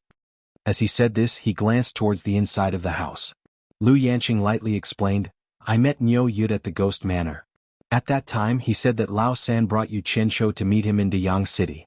When I went back to ask Lao San, he said that he didn't remember this. I came here today to let 3rd brother and Niu Yid meet and see if the 3rd brother Xian that Niu Yid mentioned is my disciple." Nongju was speechless and thought to herself that Yu Qianqiu must have lost his mind. Could Xian Lao San bring Yu Qianqiu to meet Niu Yid? Wasn't this lie a little too ridiculous? He didn't know that Yu Qianqiu was angry that Fang Ming used his name to pick up girls, so he casually lied. If Yu Qianqiu knew that the mysterious woman was Xian Lao San's master, Lu Yanqing, he wouldn't have said such a thing even if he was beaten to death. There's such a thing. Nongju laughed. Little did he know that the eyes behind the gauze hat were carefully observing the changes in his expression. Perhaps Amano, Li Qiuxiang and Hai Wei heard the commotion outside, so they walked out. As for Mo Xiaojun, he was sent by Yu Qianqiu to Treasure Tower to inquire about the market. Li Qiuxiang had never seen Lu Yanqing, but Tianyi and Hai Wei looked at each other. Wasn't this woman wearing gauze hat the mysterious woman that appeared in the Ghost Manor that day? How could she appear here? Nongju and the other 2 stared at the horrifying and ugly Li Qiuxiang. They must have heard about this woman's horrifying actions in the treasure bowl. "May I know who you are looking for?" Tianyi cupped his fist and asked. In fact, he had already guessed that the 3 people were looking for Niu Yid. It was impossible for them to be here. Xian Lao San glanced at their cultivation and answered, "I'm Xian Lao San from Lingfang Valley." Then he pointed to Lu Yanqing and Nongju respectively and explained, "This is my master, the master of Lingfang Valley, and this is Mr. Nongju, the master of Purple Bamboo Forest in the South Sea. We're here to visit Senior Niu Yid." Tianyi and the other 2 were shocked. They didn't expect that the 2 famous masters of spirit severing stage had arrived. They immediately bowed and said, "Greetings, seniors. Don't be so polite." Nongju waved his hand and said, "Where's Niu Yid? Is he here?" "Senior Niu is not here." Tianyi said respectfully. "Where is he?" Nongju frowned and said, "Do you know where he is?" "It's not our place to ask about Senior Niu's whereabouts. We don't know where he is either. He should be at the foot of the mountain." Tianyi replied. They were not well informed. Those who were well informed naturally knew that Niu Yid was either at the God of Wealth Peak or at the Spring Slumber Tower. But he couldn't say it out loud. When Niu Yid was not here, Nongju and Lu Yanqing looked at each other and didn't say much. They turned around and left. Tianyi and the other 2 saw them off. Nongju and Lu Yanqing walked shoulder to shoulder on the steps of the mountain. Xian Lao San followed them from afar. Nongju was still trying to figure out where Yu Qianqiu had gone. Suddenly, she heard the beauty beside her ask, "Nongju, I heard that you know Yu Qianqiu and Niu Yid?" Nongju was slightly stunned. Then she immediately laughed and said, "I like to make friends." "Nongju, tell me honestly, is Lady Farong Bai Changchun's disciple?" Lu Yanqing asked. Beauty Lu, there is no need to ask so clearly." Nongju paused and said, "Anyway, what you see is the truth." Lu Yanqing nodded slightly and said, "I just find it a little strange. Bai Changchun has never been defeated in his life. He is extremely arrogant. When his cultivation reached the early stage of deity transformation, he was already invincible. Now his cultivation is so terrifying that no one knows how deep it is. Being invincible must be lonely. So he fades out of the world and quietly stands in the demon region. He looks down on the world because there is no one in the world who is worthy of his attention. He is an insurmountable monument, an immortal legend. Ordinary people and things can't enter his eyes. And from what I see, although Lady Farong has extraordinary talent, she is not a genius. Plus, the opening of the East Holy Land is not far away. Why would he accept a female disciple at this time? And he even gave her the jade pendant that he always carries with him. It is really unimaginable. You can be his confidant now. Nongju laughed and said, that old guy always has a cold face. Who knows what he is thinking? Don't you know? Lu Yanqing asked in a strange tone. Look at what you are saying. I'm not a roundworm in his stomach. I really don't know. Nongju denied on the spot. Even in front of the world's most beautiful woman, she could still lie without batting an eyelid. She was indeed a veteran among flowers. Nongju.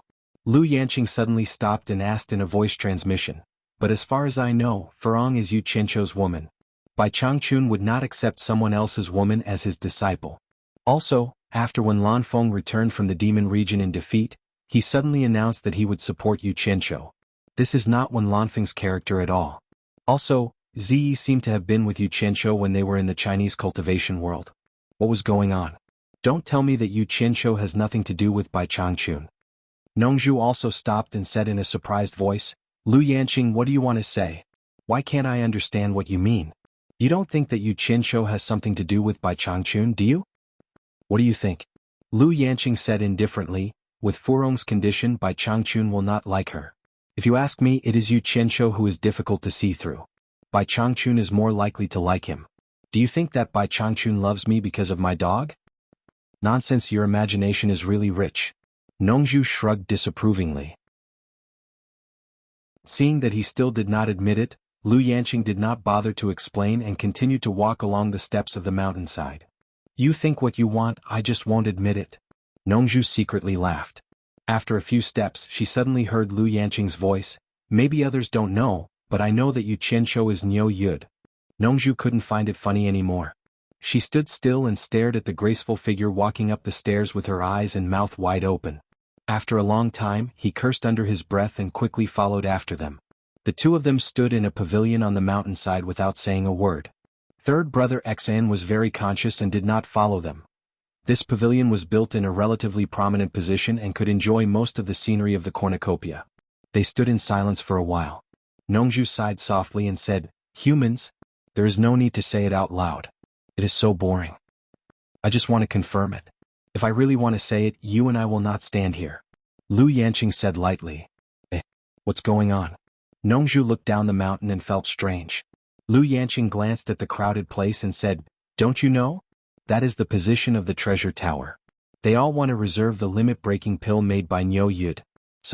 Niu Yud's elixir and Yin Baikong's tricks. What are they trying to do? I mean that position. Nongju pointed to another place where many people were lingering. This time, Lu Yanqing said sarcastically, that is the spring slumber building where Niu Yud and Yin Baikong work together to write a poem.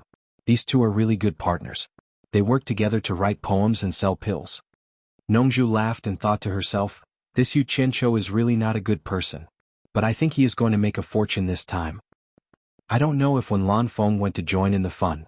Why don't we go to the Wen family's shop and have a look? Nongju changed the topic and said, Is it convenient for you to go?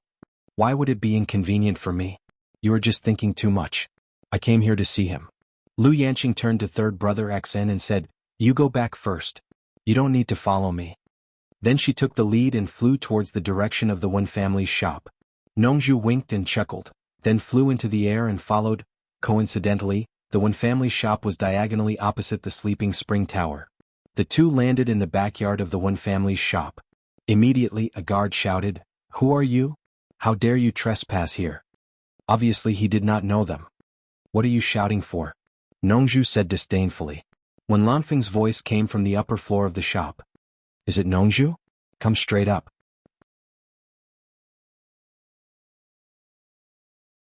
Chapter 619. Mr. Nongju? The man was shocked on the spot. Everyone in the Wen family knew that Nongju was Wen Lanfeng's best friend. So he bowed and apologized. Nongju would not argue with him. She waved her hand casually and went upstairs in the shop. The top floor was empty and clean. The diamond-shaped wooden lattice window was half open, and a guqin was placed beside the window. When Lanfeng stood by the desk with his eyes closed and hands behind his back. He seemed to be listening to something. Nongju rushed over and was very curious when she saw this scene. Who else did you bring? When Lanfeng asked with his eyes closed. He could tell that someone was going upstairs. Nongju walked to him and said with a smile, "You'll know when you look back." When Lanfeng slowly opened his eyes and looked over, he was stunned, and the expression on his face became complicated. He turned around and said with a wry smile, "Why are you here?" "I heard that you came to Cornucopia, so I came to have a look," Lu Yanqing said. Haha. Nongju looked at the guqin on the desk and was overjoyed. Lu Yanqing looked at the guqin and was speechless.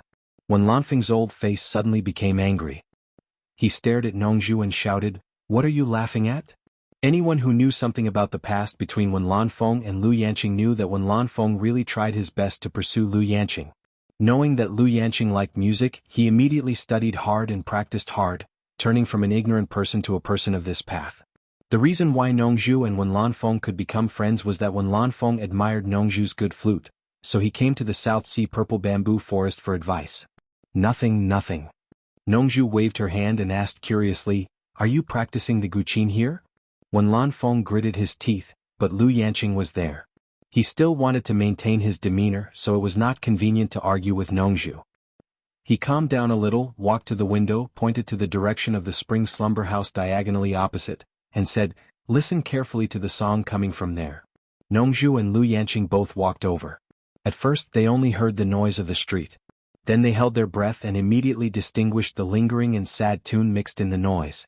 Upon hearing this, the two of them were immediately engrossed in it. The three of them stood quietly in front of the window, savoring the faint sadness in the song. After a long time, Lu Yanqing let out a sigh of relief and murmured, "Don't mention the past anymore. Life is full of ups and downs. Even if the memories can't be erased, love and hate are still in my heart. If you really want to cut off the past and let tomorrow continue, don't bother asking for my news anymore." When Lanfeng, who was silently looking at her, murmured, "Love is a difficult problem. It dazzles people. Perhaps it is possible to forget the pain, but it is not easy to forget you. You never really left me.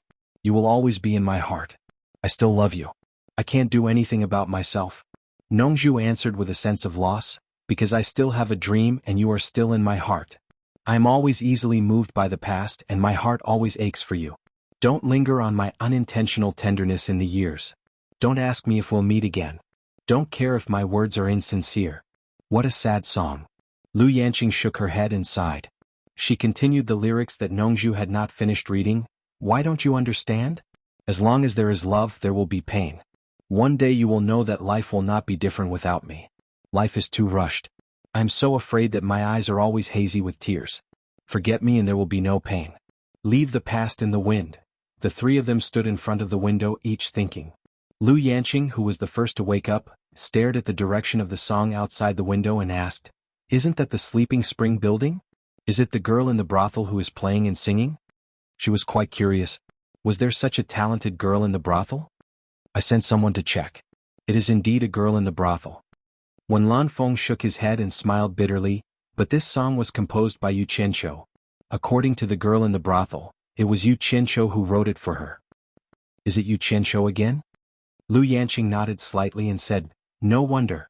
It is estimated that only Yu Qianqiu can make such a wonderful song. It seems that Yu Qianqiu has also been trapped by love. If he did not empathize, how could he make such an unforgettable song?" "Yu Qianqiu? Did he make it? Is it true? Do you believe it?" Nongju's face was full of disbelief. To be honest, he had long heard of such a thing, but he had never believed it. Based on his understanding of Yu Qianqiu, what overflowing talent. That was simply nonsense. Yu Qianqiu probably plagiarized it from somewhere. But so far it seemed that everyone recognized Yu Qianqiu's talent. Now even when Lanfeng and Lu Yanqing thought so. What the hell? You don't think it was Yu Qianqiu? When Lanfeng asked curiously. He believed that Nongju knew more about Yu Qianqiu than he did. Lu Yanqing also stared through the gauze curtain with burning eyes. "I'm not sure." Nongju smiled and immediately changed the topic. "When Lanfeng, why are you here? Do you want to buy some limit-breaking pills?" He looked at Lu Yanqing. Although he did not finish his words, his meaning was obvious. When Lanfeng was slightly annoyed. "I didn't know Yanqing would come. I just wanted to see who Niu Yud is." Lu Yanqing was a little surprised. Didn't he know that Nyoyud was Yu Qianqiu? Did you see it? Nongzhu laughed. When Lan Feng stared out of the window at the spring slumber house diagonally opposite, he snorted and said, I have no interest in seeing him now. How powerful can a person who hangs out in a brothel every day be? What is he doing in a brothel? Nongzhu was surprised. What else can he do? Everyone knows about this. Don't you know? When Lan Feng snorted and said, Nyoyud now lives in the spring slumber house. It is said that the madam of the spring slumber house has become his exclusive woman.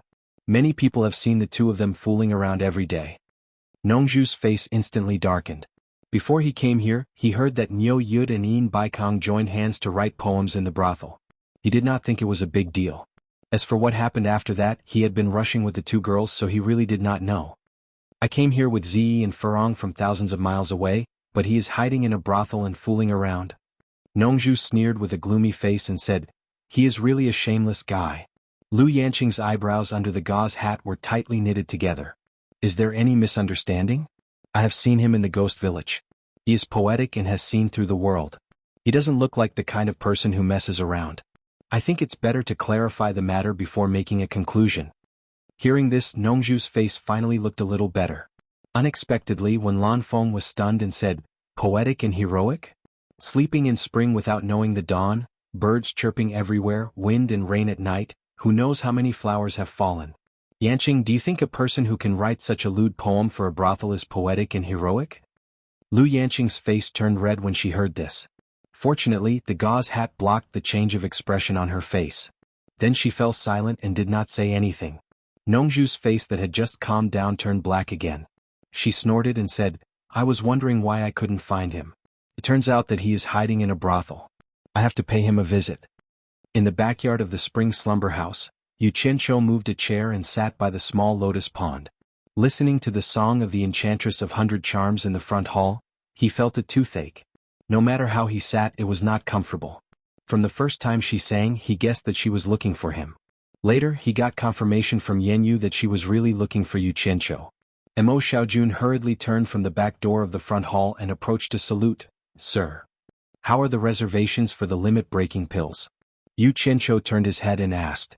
He originally wanted to go to the treasure house to check it himself. However, his current status was very high. Wherever he went, he would cause a commotion. It was really not convenient for him to go to a crowded place. The World Chamber of Commerce first took out 10 limit-breaking pills for everyone to test on the spot. When the reservations were officially started, 5,000 limit-breaking pills were sold out in less than a quarter of an hour. D. Rong Nation's Ice Palace and East Righteous Nation's Cloud Palace had the most reservations. They each got 100 pills. The other 300 or so factions divided the remaining 4,000 or so. It wasn't too much, but they didn't get much.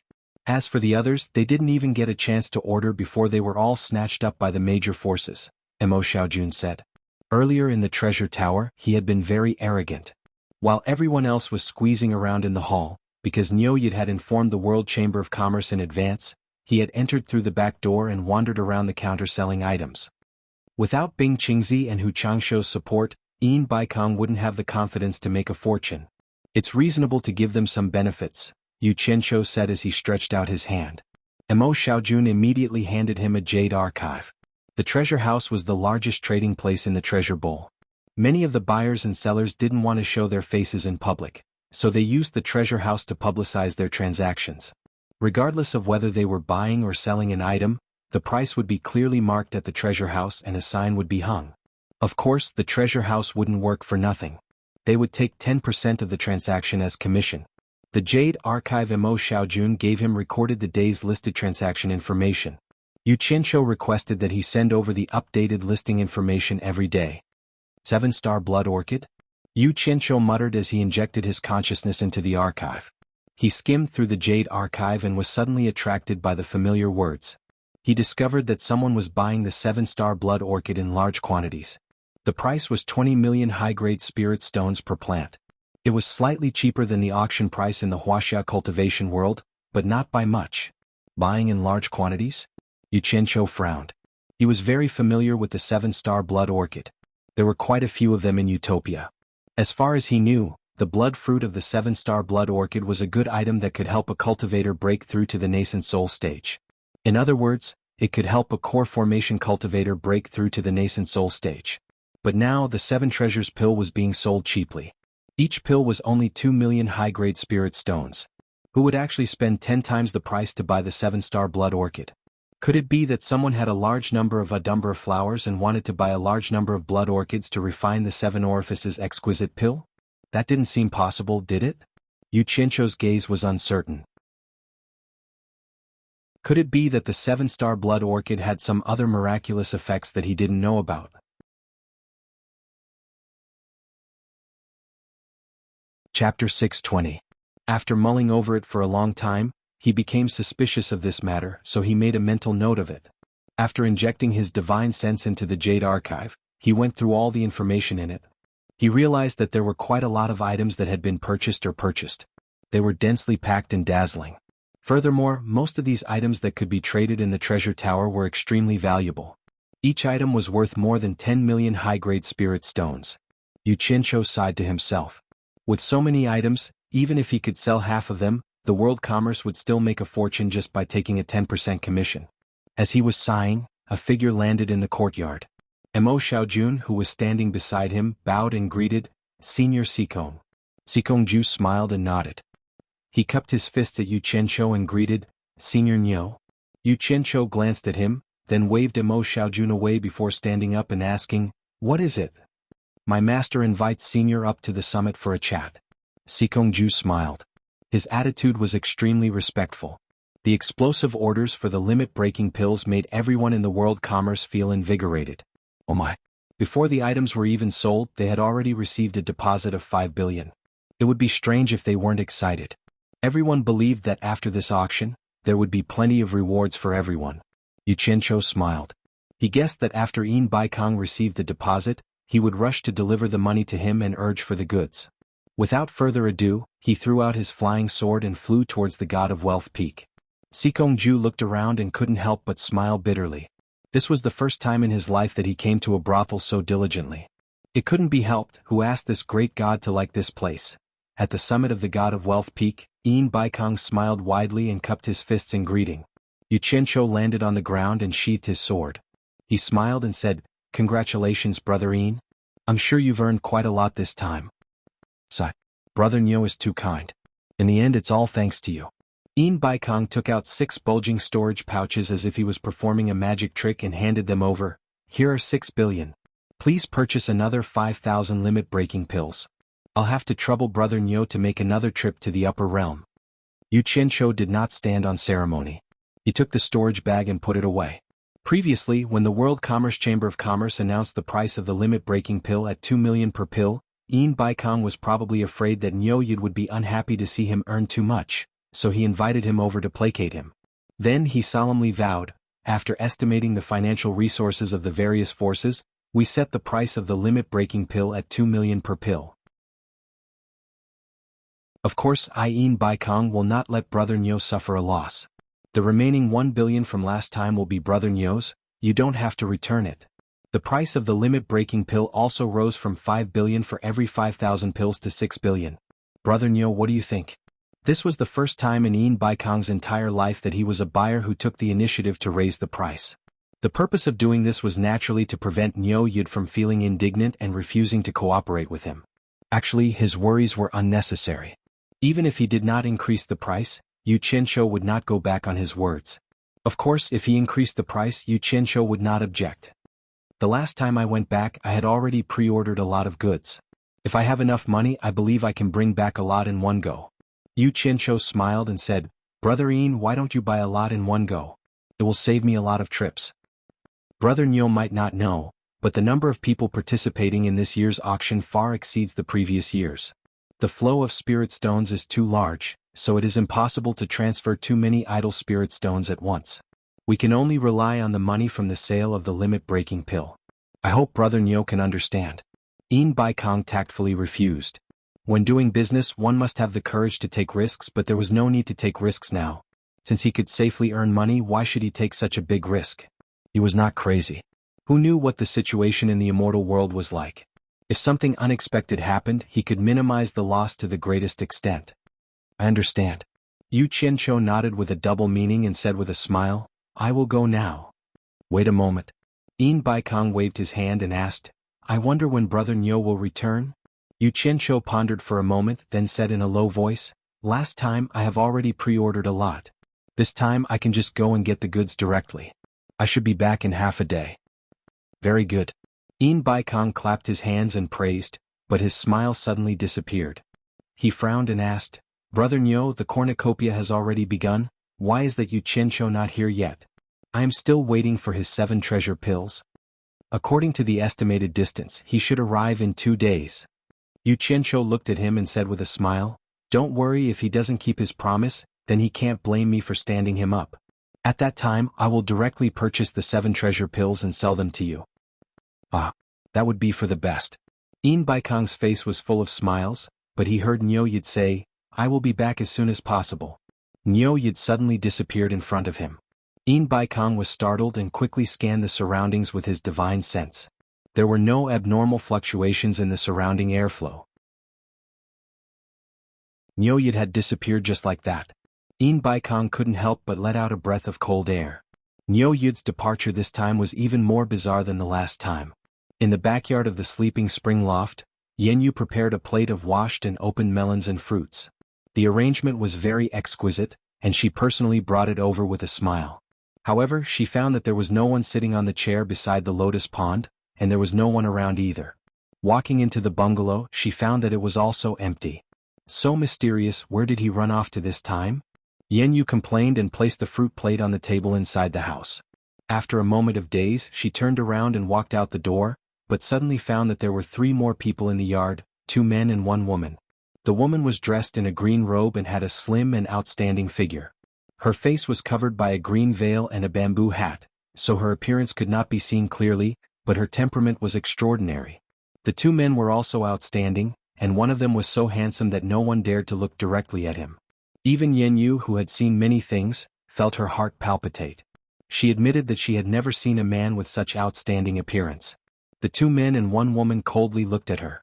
The 3 of them were Nongzhu, Wenlanfeng and Lu Yanqing. Yenyu felt a little strange. Niu Yid lived here, but there were still people who dared to trespass? She turned around and found that the cultivation of the 3 people was not something she could see through. However, the 3 of them had the temperament of being above others, so she did not dare to look down on them. She respectfully said, May I know what the 3 of you are here for? Look at your appearance, you look like a prostitute. Nongzhu's face was full of disdain and she coldly snorted, Are you that Yenyu? The other party ridiculed her as soon as they arrived, and Yenyu bit her lip. She did not dare to offend them without knowing their background.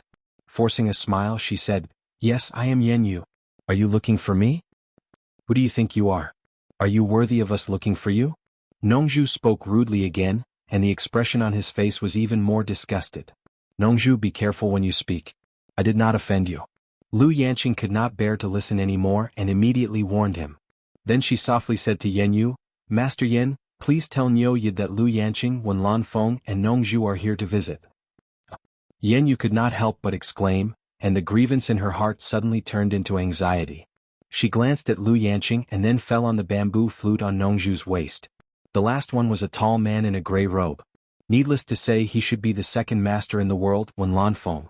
She immediately bowed in fear and trepidation and said, Yenyu greets the 3 seniors. Don't be so polite. Lu Yanqing glanced around. If Niu Yid was here, it was impossible that he did not hear this. She could not help but ask, Is Niu Yid not here? Yenyu replied, Senior, this junior also does not know where he went. 2 of the 4 great men had come, and the world-famous Mr. Nongzhu was not very polite to her. She was under a lot of pressure.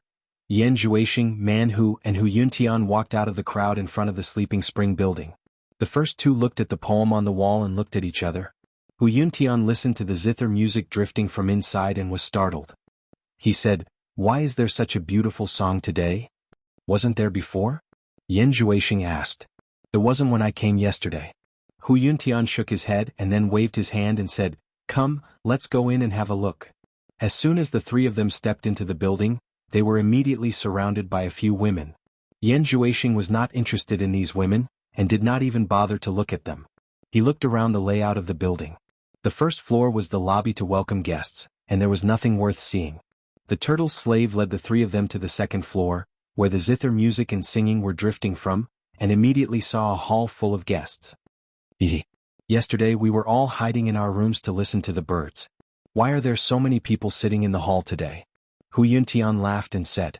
When his gaze fell on the amorous woman in the middle of the hall, he suddenly could not laugh anymore, and his eyes almost popped out of their sockets. The central hall on the second floor was usually used for singing, dancing, and music performances. At this moment, there was a half-meter-high round table in the middle of the hall, and on it was a red velvet carpet. A charming woman wrapped in red gauze sat on the top of the table, playing the zither and singing softly. The red gauze could not cover the two exposed snow-white and round thighs, and with the red velvet carpet, her snow-white skin was even more conspicuous. The visual difference in color made people's blood boil. The woman's watery and seductive eyes wandered from time to time. It could be said that she was overflowing with charm, and the group of guests almost drooled. The turtle slave who led the three of them up found an empty seat in the middle of the hall, and raised his hand to guide the three of them. "Three honored guests, please follow me." Who would have thought that Hu Yuntian would grab his lapel? His eyes would not let go of the charming woman, but his mouth would ask the turtle slave, "What a flirtatious beauty, why didn't I see her yesterday? What is her name?" The turtle slave did not dare to offend the guests and could only awkwardly smile. "She came to the Sleeping Spring building yesterday and only went on stage today to perform. Her name is Yi Kun." Yi Kun. Hu Yuntian laughed mischievously, and his hand that was grabbing the lapel loosened. The three of them followed the turtle slave to a table near the periphery. When Hu Yuntian saw that it was too far from the center, he immediately became unhappy and said in a deep voice, "I want a seat near the front, quickly arrange it."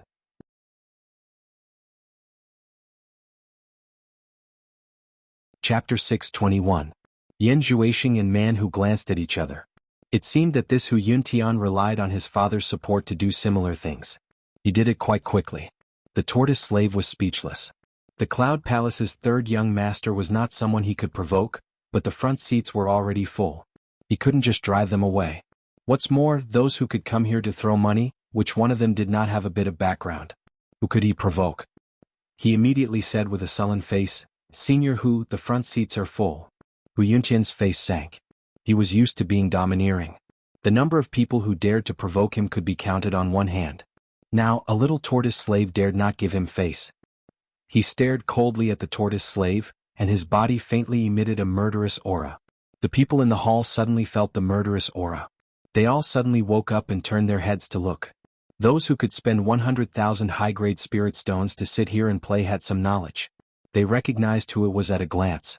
Hu Changsho's son was making trouble, but no one present dared to say anything. But the Enchantress of 100 Charm was still calmly playing the zither and singing. "Brother Hu." Man Who said from the side, "He can't make the decision, why do you make things difficult for him?"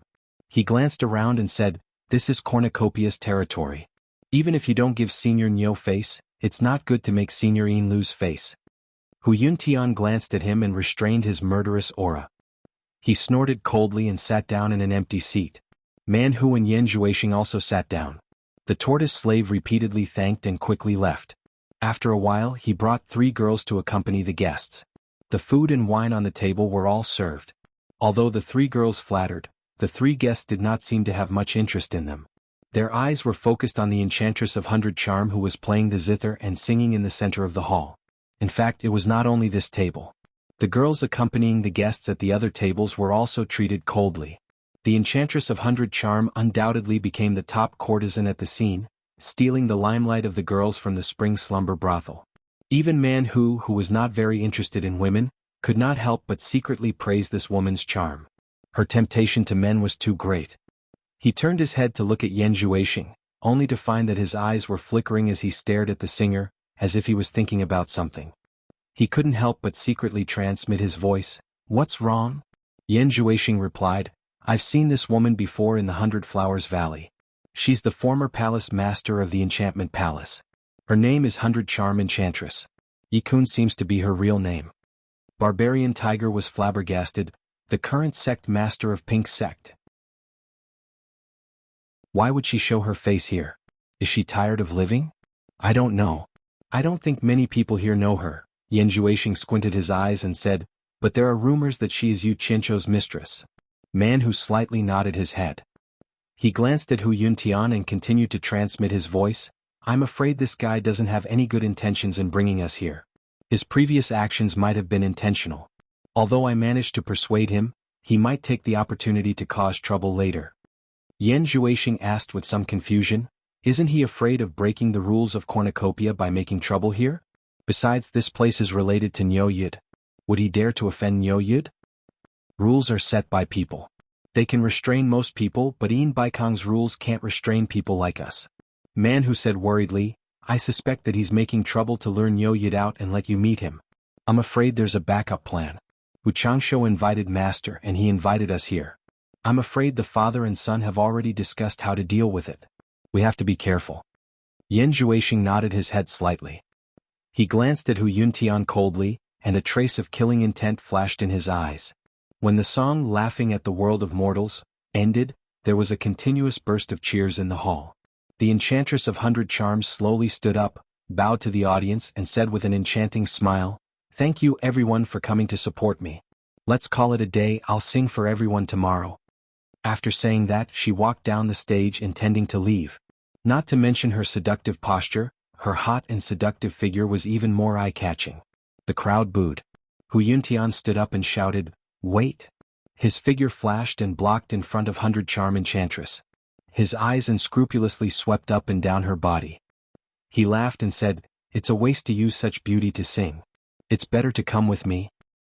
He raised his hand and grabbed her arm. 100 Charm Enchantress's body seemed to inadvertently move slightly to the side, causing Hu Yuntian's hand to grab empty air. She giggled and said, even if I don't sing, I can't sell my body. The spectators sitting in a circle all shook their heads and thought it was a pity. Since this woman was fancied by Hu Yuntian, it would be difficult for her to get away. I'm not asking you to sell your body. I'm just asking you to come with me. Hu Yuntian reached out to touch her face. 100 Charm Enchantress giggled and avoided it. She asked, why should I go with you? Hu Yuntian laughed and said, as long as you come with me, I can guarantee that you'll never be able to enjoy yourself for the rest of your life. You won't have to sing anymore. That won't do. I don't want to be someone's mistress. I prefer to earn my own living. 100 Charm Enchantress took 2 steps back and slightly bowed. She didn't want to argue with him anymore. Her figure flashed and she appeared outside the circle, walking toward a long corridor. That's not up to you. Hu Yuntian's face darkened. He teleported again and stopped her. He sneered and said, today you'll have to go with me whether you want to or not. I advise you to be sensible. Don't make me use force on a delicate beauty like you. Could it be that honored guest doesn't know that this is Master Yan's spring slumber tower? 100 Charm Enchantress reminded him with a smile. It's because I'm giving Master Yan face that I'm being polite to you. Otherwise, why would I be so long-winded with you? Hu Yuntian said in a deep voice, I'll give you one last chance. Just obediently come with me. Don't force me to make a move. Honored guest, you're making things difficult for me. I only sell my skills, not my body. Goodbye. 100 Charm Enchantress wore a faint smile on her face and walked past him. You still want to leave now? Hu Yuntian coldly snorted. He quickly grabbed the other party's half-naked shoulder with one hand. In the end, he found that he grabbed nothing. The person in front of him was actually an illusion. The person in front of him was already several meters away. They started to make a move. The group of people clicked their tongues. They thought that there was going to be a good show to watch. They didn't know if the person behind the spring slumber tower would appear. Yan Zhuisheng and Man Hu looked at each other and revealed an expression as if they had expected it. This guy really wanted to cause trouble. Wu Yuntian made a sound of surprise. His cultivation level was obviously higher than the other parties. He didn't expect that he would fail. He teleported again and stretched out his hand to grab. In the end, he found that he still grabbed nothing. It was still an illusion. This time he was a little angry. His figure flashed again and again as he chased after the other party's figures. Ping-ping sounds continued. Holes appeared on both sides of the wall. In the end, he found that the other party's figures were getting more and more. The illusions almost filled half the corridor. It was hard to tell which one was real and which one was fake. The onlookers were in an uproar. They didn't expect that a girl who sang in the Spring Slumber Tower would have such a brilliant body technique. In the backyard of the Spring Slumber Tower, Lu Yanqing and Yen Yu were chatting. The two girls would laugh from time to time. When Lan Feng stood aside and seemed to be eavesdropping on the conversation between the two girls. From time to time, a smile appeared on his face. It seemed that he enjoyed this feeling. Nongzhu, on the other hand, was wandering around the yard with her hands behind her back. Her expression was not very good. The sudden sound of fighting in the spring slumber tower startled the four of them. They all looked back at the same time. At this moment, a pimp quickly ran in. He glanced at the other three and then hurriedly reported to Yen Yu, "Boss, Hu Yuntian from the Cloud Palace has taken a fancy to Miss Yi Kun. He wants to take her away." However, Miss Yi insisted on selling her skills and not her body. As a result, she angered Hu Yuntian. The two of them have already started fighting. "Boss, go and have a look. Hu Changsho's son is really becoming more and more promising. He actually came to the brothel to steal someone." Nongzhu sneered. "Yi Kun?" Lu Yanqing turned around and asked Yen Yu, "Is she the one who sings in the spring slumber tower?" "Yes." Yen Yu bowed to them and said, "Seniors, please wait a moment. I'll go and have a look." "I'll go with you," Lu Yanqing said. She already had a good impression of Yi Kun when she heard that she insisted on selling her skills and not her body. In addition, she was good at playing the zither. She wanted to get to know her. Yen Yu was happy to hear that. With Lu Yanqing accompanying her, there was really no need to be afraid of the people from the Cloud Palace. "Let me go," Wen Lanfeng said. He frowned and said, "That kind of place is not suitable for you. I'll go and have a look." Although he did not want to go to a place like the Spring Slumber Tower, he was even more unwilling to let Lu Yanqing go. As soon as he finished speaking, he disappeared in place.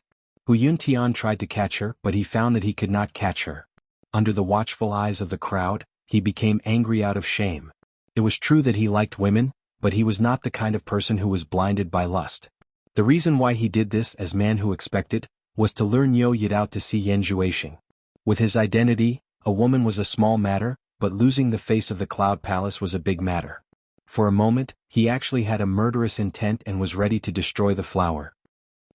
Did you notice that this woman's movement technique is a bit like the South Sea purple bamboo forest's Mr. Nongzhu's great art of transposition? Someone curiously said. Man who slightly shook his head. He had seen Ziyi's great art of transposition at the sword drawing conference. Although it was a bit similar to this woman's, this movement technique was much worse than the great art of transposition. Yan Zhuixing said, "This should be the phantom great art of the former Phantom Palace." When Man Hu nodded in agreement, he suddenly said, "Hu Yuntian is going to kill." Beauty of 100 Charm naturally felt it. She suddenly panicked a little. With the opponent's ability, once he started to fight with her, she was afraid that this little movement technique would not be able to stop him. Now she was a little regretful. She did not expect that with Niu Yid's support in the Sleeping Spring building, there was still someone who dared to use force. If she had known this earlier, she would not have shown up.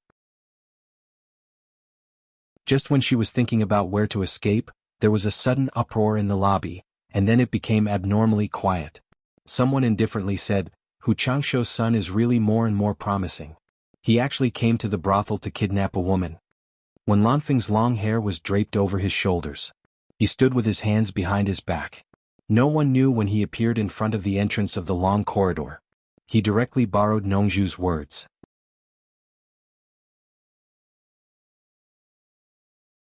Chapter 622. Temptress was overjoyed when she saw this person. Could this person be Niu Yid? Hu Yuntian immediately stopped when he saw this person. His expression was really complicated. How did he attract this great god? He quickly walked over and saluted. Junior Hu Yuntian greets Senior One. He had no choice but to admit defeat.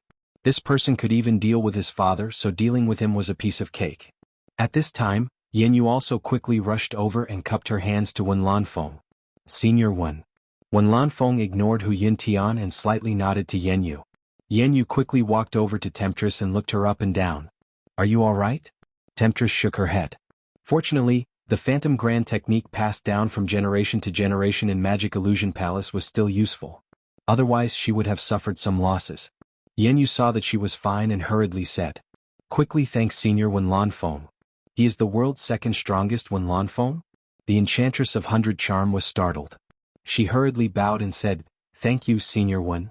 In her heart, she was hesitating whether she should inquire about Yu Qianqiu or not. Wen Lanfeng just glanced at her indifferently and then stared at Hu Yuntian.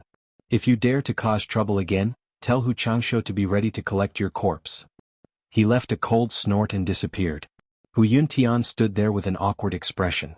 There was no reason for him to lose face today. Yan Zhuixing and Man Hu were secretly amused. This guy didn't lure Niu Yid out, but he lured Wen Lanfeng out. He was really unlucky to have shot himself in the foot.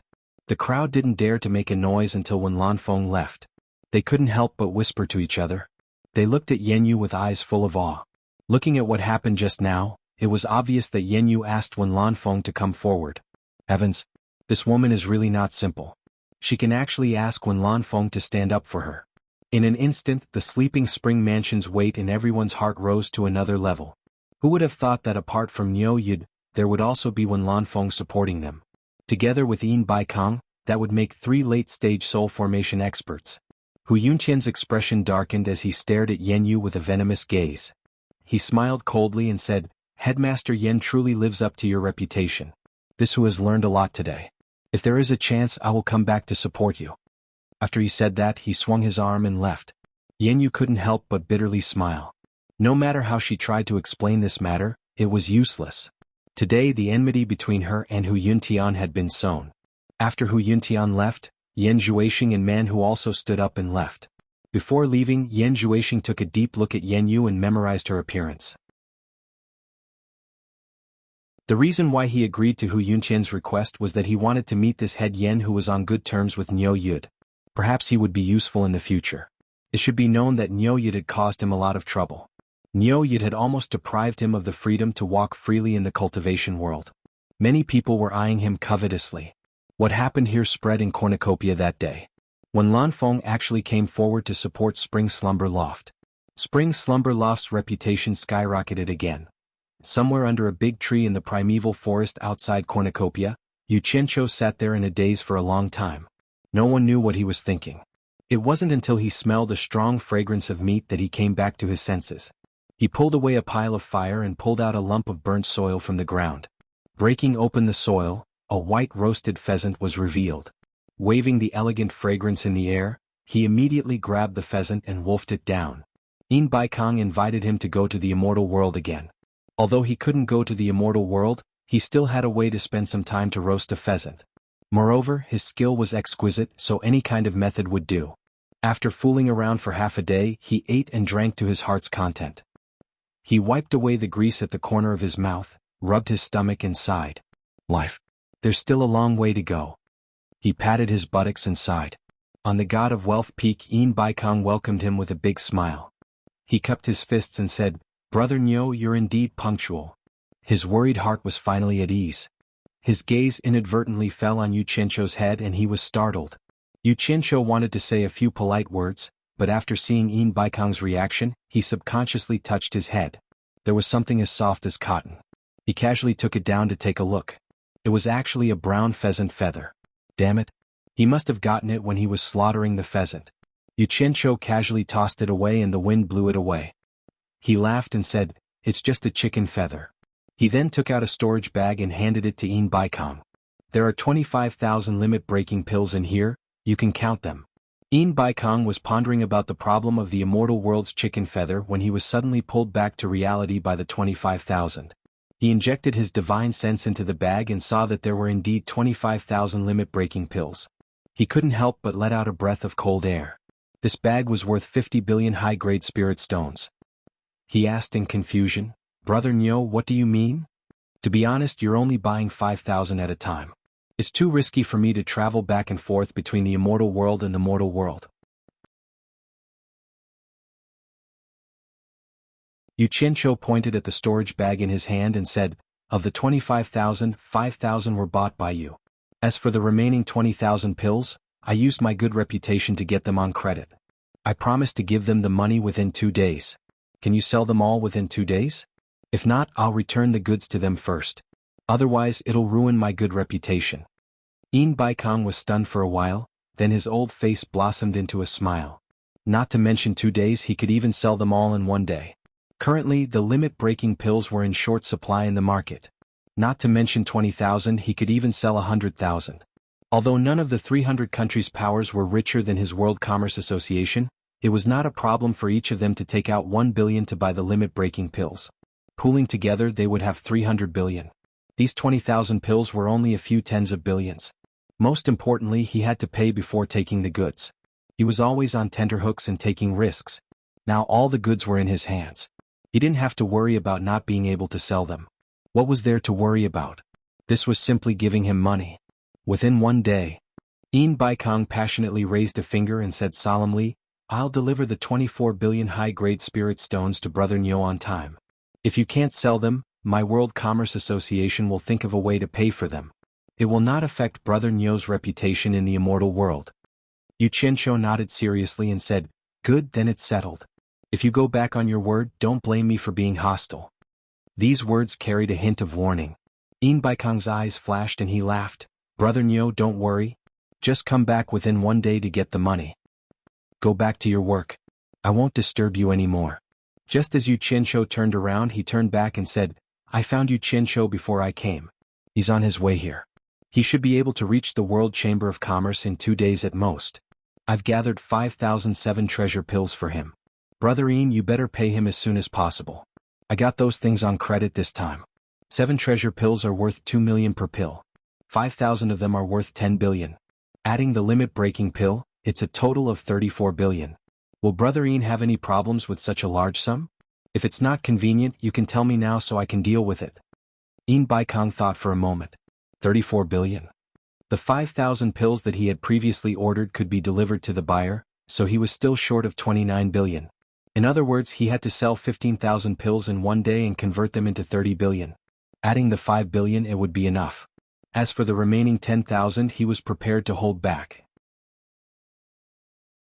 He couldn't put out too much as he had to maintain everyone's desire to buy. Moreover, he had to prepare some for himself. When Nyo Yid's next batch of goods arrived, he would hold back a little more. "Brother Nyo, don't worry. I won't hold you up." Yin Baikong smiled and promised, "When Yu Qianshou's 7 treasure pills arrive, I'll hand over the money with him.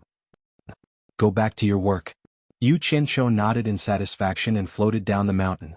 Yin Baikong watched him leave and muttered with a cold smile, "What credit? Who knows how much these pills are sold for in the immortal world?" Then he shook his head disapprovingly.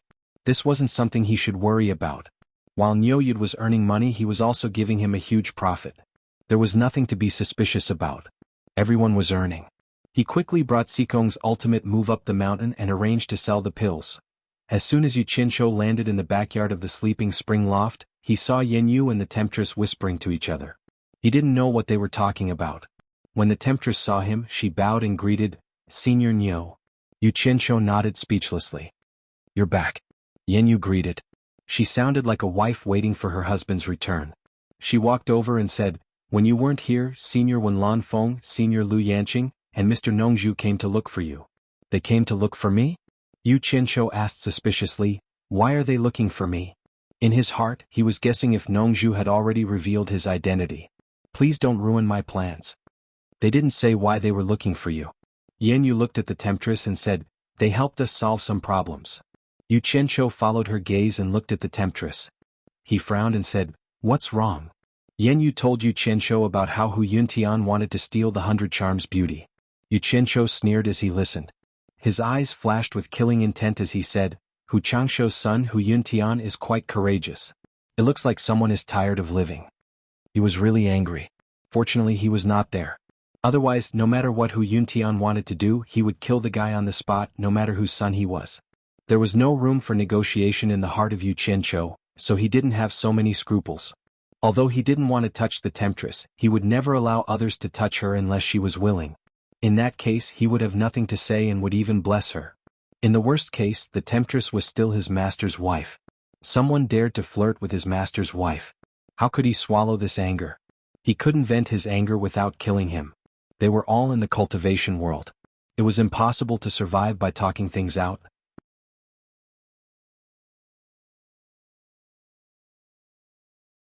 Chapter 623. Yen Yu and Temptress looked at each other quietly and clicked their tongues. They guessed that Nyo Yid was angered by Hu Yuntian causing trouble in his territory. Yu Qianshou let out a sigh of relief and stared at Temptress.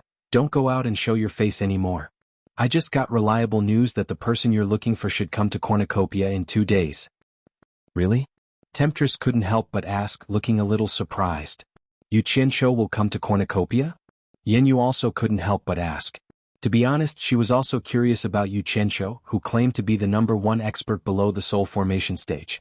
This person's cultivation was not high, but he was quite capable.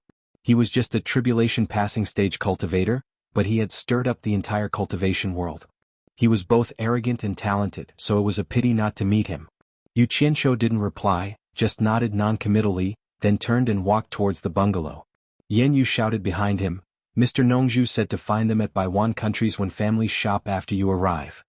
Got it. Yu Qianqiu didn't look back. He made up his mind to wait until he got the money so as not to complicate matters. In front of Treasure Tower, as soon as the new notice board was put up, the whole cornucopia immediately boiled over.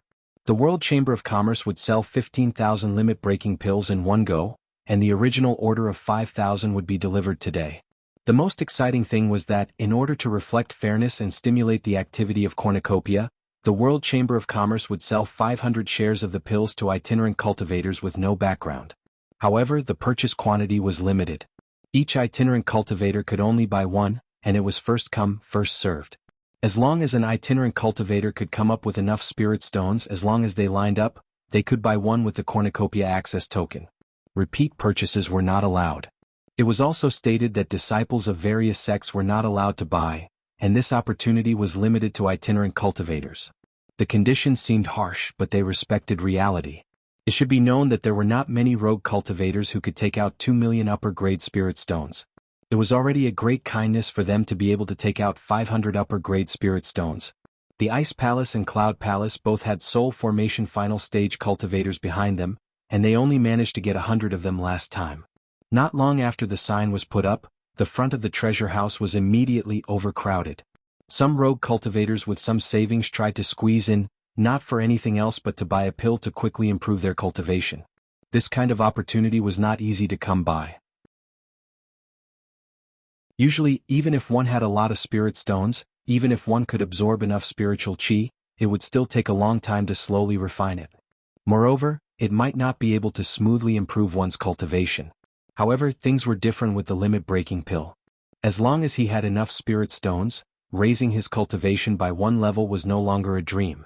Itinerant cultivators who want to buy the restriction-breaking pill, line up from the right side door. Don't block the normal transactions of the treasure tower. Line up properly. If you don't have enough money, don't go in and join in the fun. You are not allowed to cut the line. Otherwise you will be killed. Mu Lianqiu shouted and swept his sharp gaze across the chaotic crowd, immediately suppressing those who wanted to squeeze in to take a look. Mu Lianqiu led the law enforcement team of the cornucopia, and there were more than a dozen tribulation transcendence cultivators standing on both sides to maintain order. All of them stared at the crowd covetously. The chaotic and crowded crowd quickly became orderly under the strong pressure. Those who wanted to fish in troubled waters did not have enough money. They just wanted to go in and see who had bought the spirit pill so that they could remember who it was so that they could snatch it in the future. In the end, they were frightened by Mu Lianqiu's kill, and immediately scattered in a large group. Many cultivators stood on both sides of the street and sighed as they watched the buying line. It seemed that there were less than 200 people in the queue who could take out 2 million. Obviously, everyone still had a chance to buy it. Unfortunately, although 2 million was just a drop in the bucket for those big forces, it was an astronomical figure for the rogue cultivators. The crowd of onlookers looked at the long queue with complicated expressions. Some people were envious, some were excited, some were depressed, and some were memorizing the people who went in to buy the spirit pill with flickering eyes. There were also the disciples of the various sects who had the money but had no chance to buy it because they had to buy it with an access token. As soon as the token was taken out, some simple information inside was enough to expose their identity. When they applied for an access token in the past, no one thought that there would be such a day. Brother Wang, as long as you have money, there is still a chance to buy it. Why don't you and I pool our money to buy one? What do you think? Someone in the crowd said. Another person sneered and replied, so what if we pool our money? There is only one limit-breaking pill. Should I give it to you or you? There is a lot of room for the limit-breaking pill to rise in value. Even if it is not easy to distribute between us, we can make a big profit by selling it, the first person said affirmatively. The eyes of the person who was called Brother Wang lit up when he heard that and immediately pulled him out of the crowd. After a while, the two of them squeezed in again, and the latter held a storage bag and lined up at the end of the line. The two of them did not avoid the crowd when they spoke, so their words were heard by the people around them. The crowd immediately burst into an uproar as everyone looked for suitable partners to pool their money. What a joke! If they did not take such easy money, there would be something wrong with their brains. The room for the spirit pill to rise in value was not just a little bit. Even a little bit of increase would be calculated in the tens of thousands of superior-grade spirit stones, right? As itinerant cultivators, it was difficult to earn hundreds of superior-grade spirit stones on normal days. If they could earn tens of thousands of superior-grade spirit stones in one go, wouldn't they be rich? It did not take long for the line of 500 people to be formed. There were men and women, and all of them stood in the line excitedly. In the end, the number of people in the line far exceeded 500, but there were still people joining in. Moreover, there were still many people flocking over after hearing the news. What was surprising was that the side door on the left of the treasure tower was open for the various sects to purchase limit-breaking pills in large quantities. However, it was deserted and no one came to visit. This was the complete opposite of the heated scene from the last time when the major sects were fighting over the limit-breaking pills. It was very strange. In the treasure tower, Jing Yuankong stood in front of the window and stared at the activity below. He let out a sigh. He could not help but admire his master's business methods. In fact, the two people downstairs were two people he had sent out as per his master's orders. The two unfamiliar disciples of the World Chamber of Commerce had teamed up to put on a show. He had arranged several pairs of such people.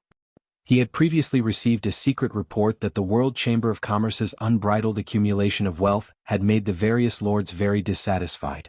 Therefore, the various lords had gathered together to conspire, preparing to join forces to pressure Yin Baikong to lower the price of the limit-breaking pills. It was said that even Bing Qingzi and Hu Changshu were moved. After all, everyone wanted to buy enough limit-breaking pills.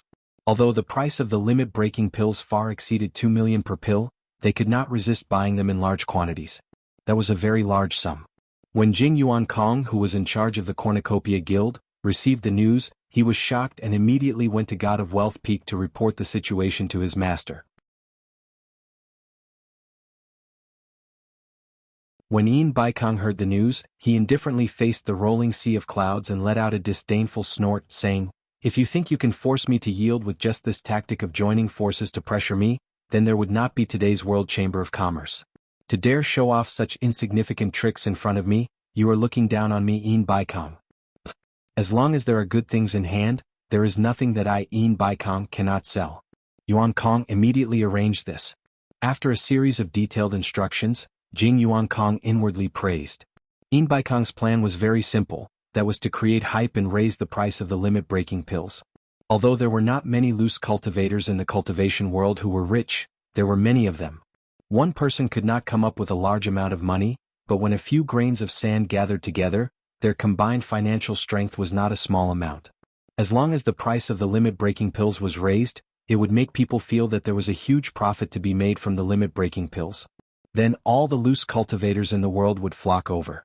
In terms of cultivation, Yin Baikong could not be ranked first in the cultivation world. However, Yin Baikong could easily use this kind of business method to suppress others. There was probably no one in the cultivation world who could surpass him. Because of this, many people had suffered losses in his hands. Many people called him an old fox behind his back, but there was nothing they could do about it.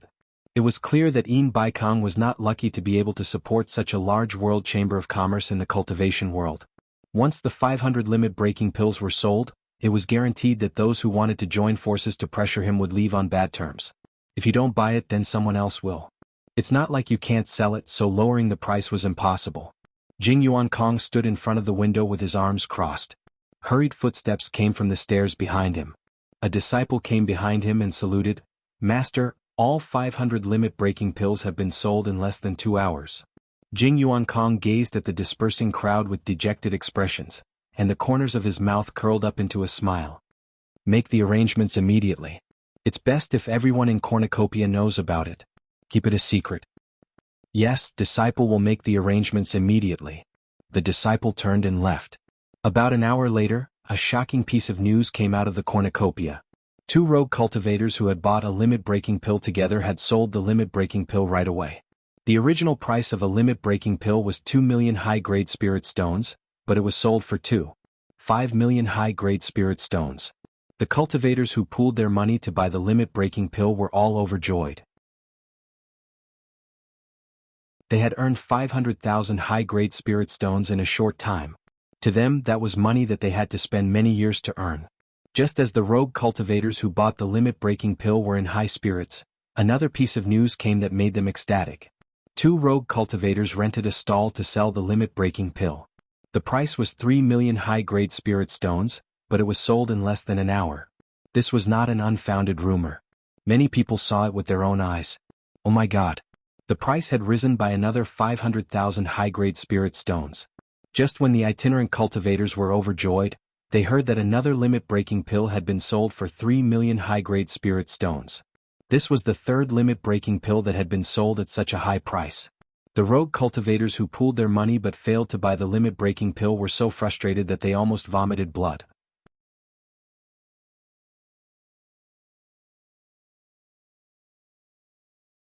Chapter 6:24. However, at this time Treasure Tower made a new announcement. Due to the unexpected number of wandering cultivators buying the limit-breaking pills, World Commerce had decided that if there were any leftovers from the 15,000 limit-breaking pills sold today within half a day, all wandering cultivators in the world would have the right to buy them. There was no limit to the number of people who could buy them, and they could buy them repeatedly until they were all sold out. Once this news was announced, the vexed wandering cultivators who wanted to vomit blood immediately became spirited and rushed outside Treasure Tower to wait. This time they wouldn't miss this opportunity. If there really were any limit-breaking pills left, they had to line up in front. Jing Yuankong looked at the crowd gathered below Treasure Tower. This proved that his previous arrangements were effective. He relaxed and walked away from the window with a smile. On the top floor of the Blue Palace, Pei Fang's expression was unsettled. There had originally been dozens of lords gathered in the hall, but now there were less than 10 left. This time he was the one who had contacted the various countries to pressure world commerce. More than 200 lords from various countries had reached an agreement not long ago, but now it had all become empty words. Previously, everyone had been optimistic that no matter how powerful world commerce was, they wouldn't be able to withstand the pressure from the various countries. It would be hard for Yin Baikong not to lower the price. However, just as they were about to pressure world commerce, Yin Baikong had suddenly made a fuss over the wandering cultivators. This caught the various lords unprepared and completely shattered everyone's hopes. Their tightly clenched fists had lost their target. If it was a normal power, everyone might have used force in this situation. No matter how reasonable you were, we would still force you to sell at a low price. What could you do? Who told you to be so incompetent? However, the world commerce led by Yin Baikong wasn't a normal power. In addition, Yin Baikong himself was a late-stage soul transformation expert. Once he forced the other party into a dead end, it would be very painful to bite. With a single order from him, the various countries would fall into chaos and not many would be able to escape. Taking 10,000 steps back, Bing Qingzi and Hu Changshu were in an alliance with Yin Baikong. If they were reasonable, they would definitely fight for their own benefits and work together with everyone else to pressure Yin Baikong. This reasoning was that if you didn't lower the price when you couldn't sell it, you would obviously take the opportunity to extort money from everyone when you saw that everyone was determined to buy it. Although it was also a fallacious reason, it was still a far-fetched one. But now it wasn't that he couldn't sell it.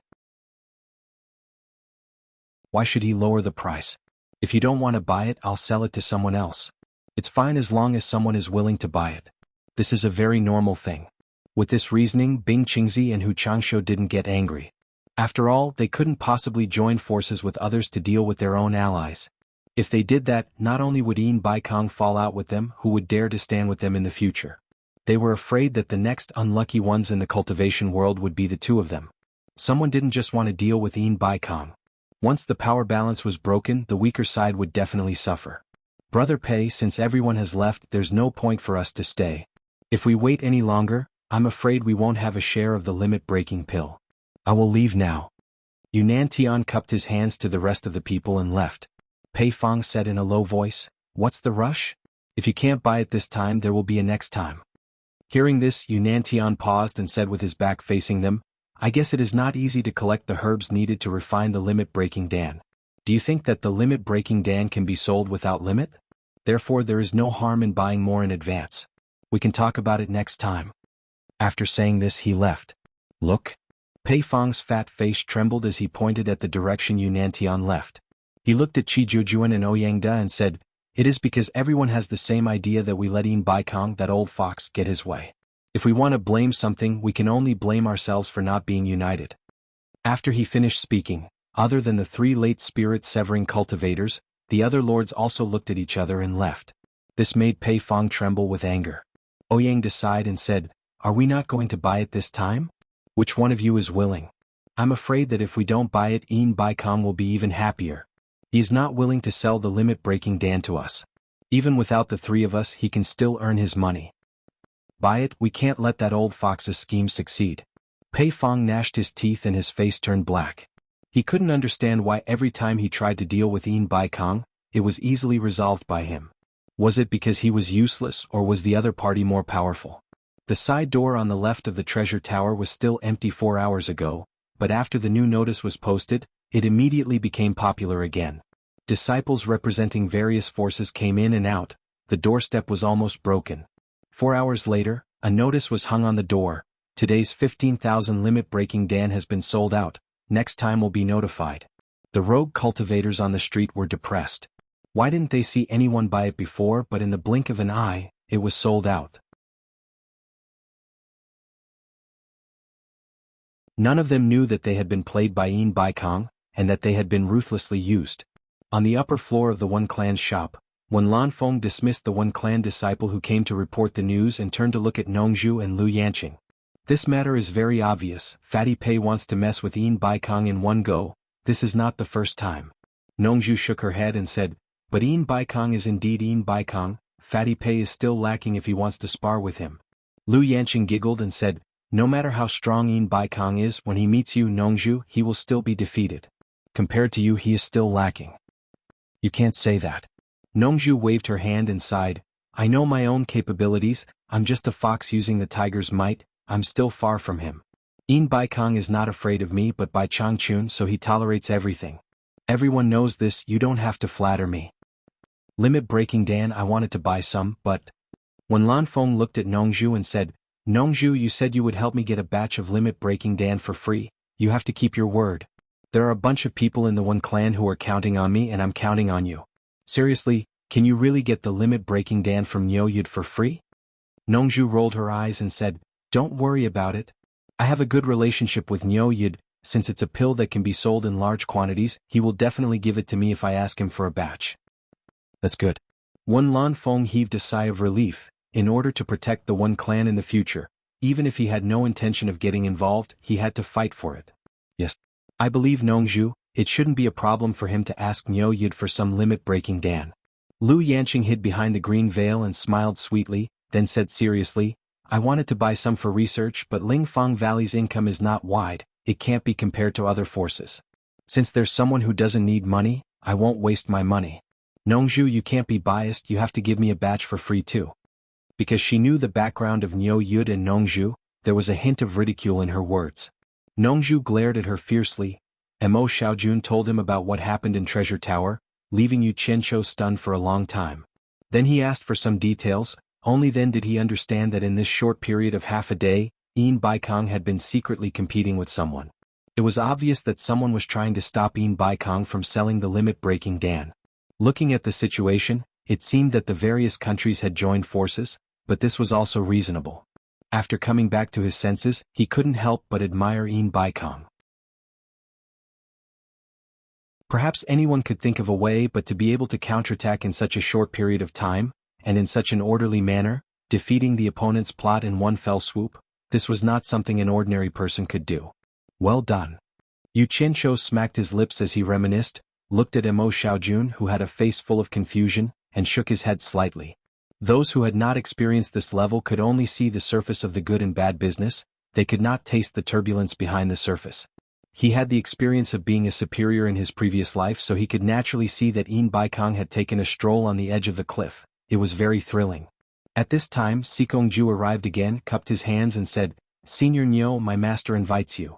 There was no need to mention how gloomy he was. Now that he had become an errand boy, he even had to run to the brothel. Actually, even he did not know the story behind today's sale of the limit-breaking Dan. Baikong did not tell him, only Jing Yuankong and the disciples under him knew.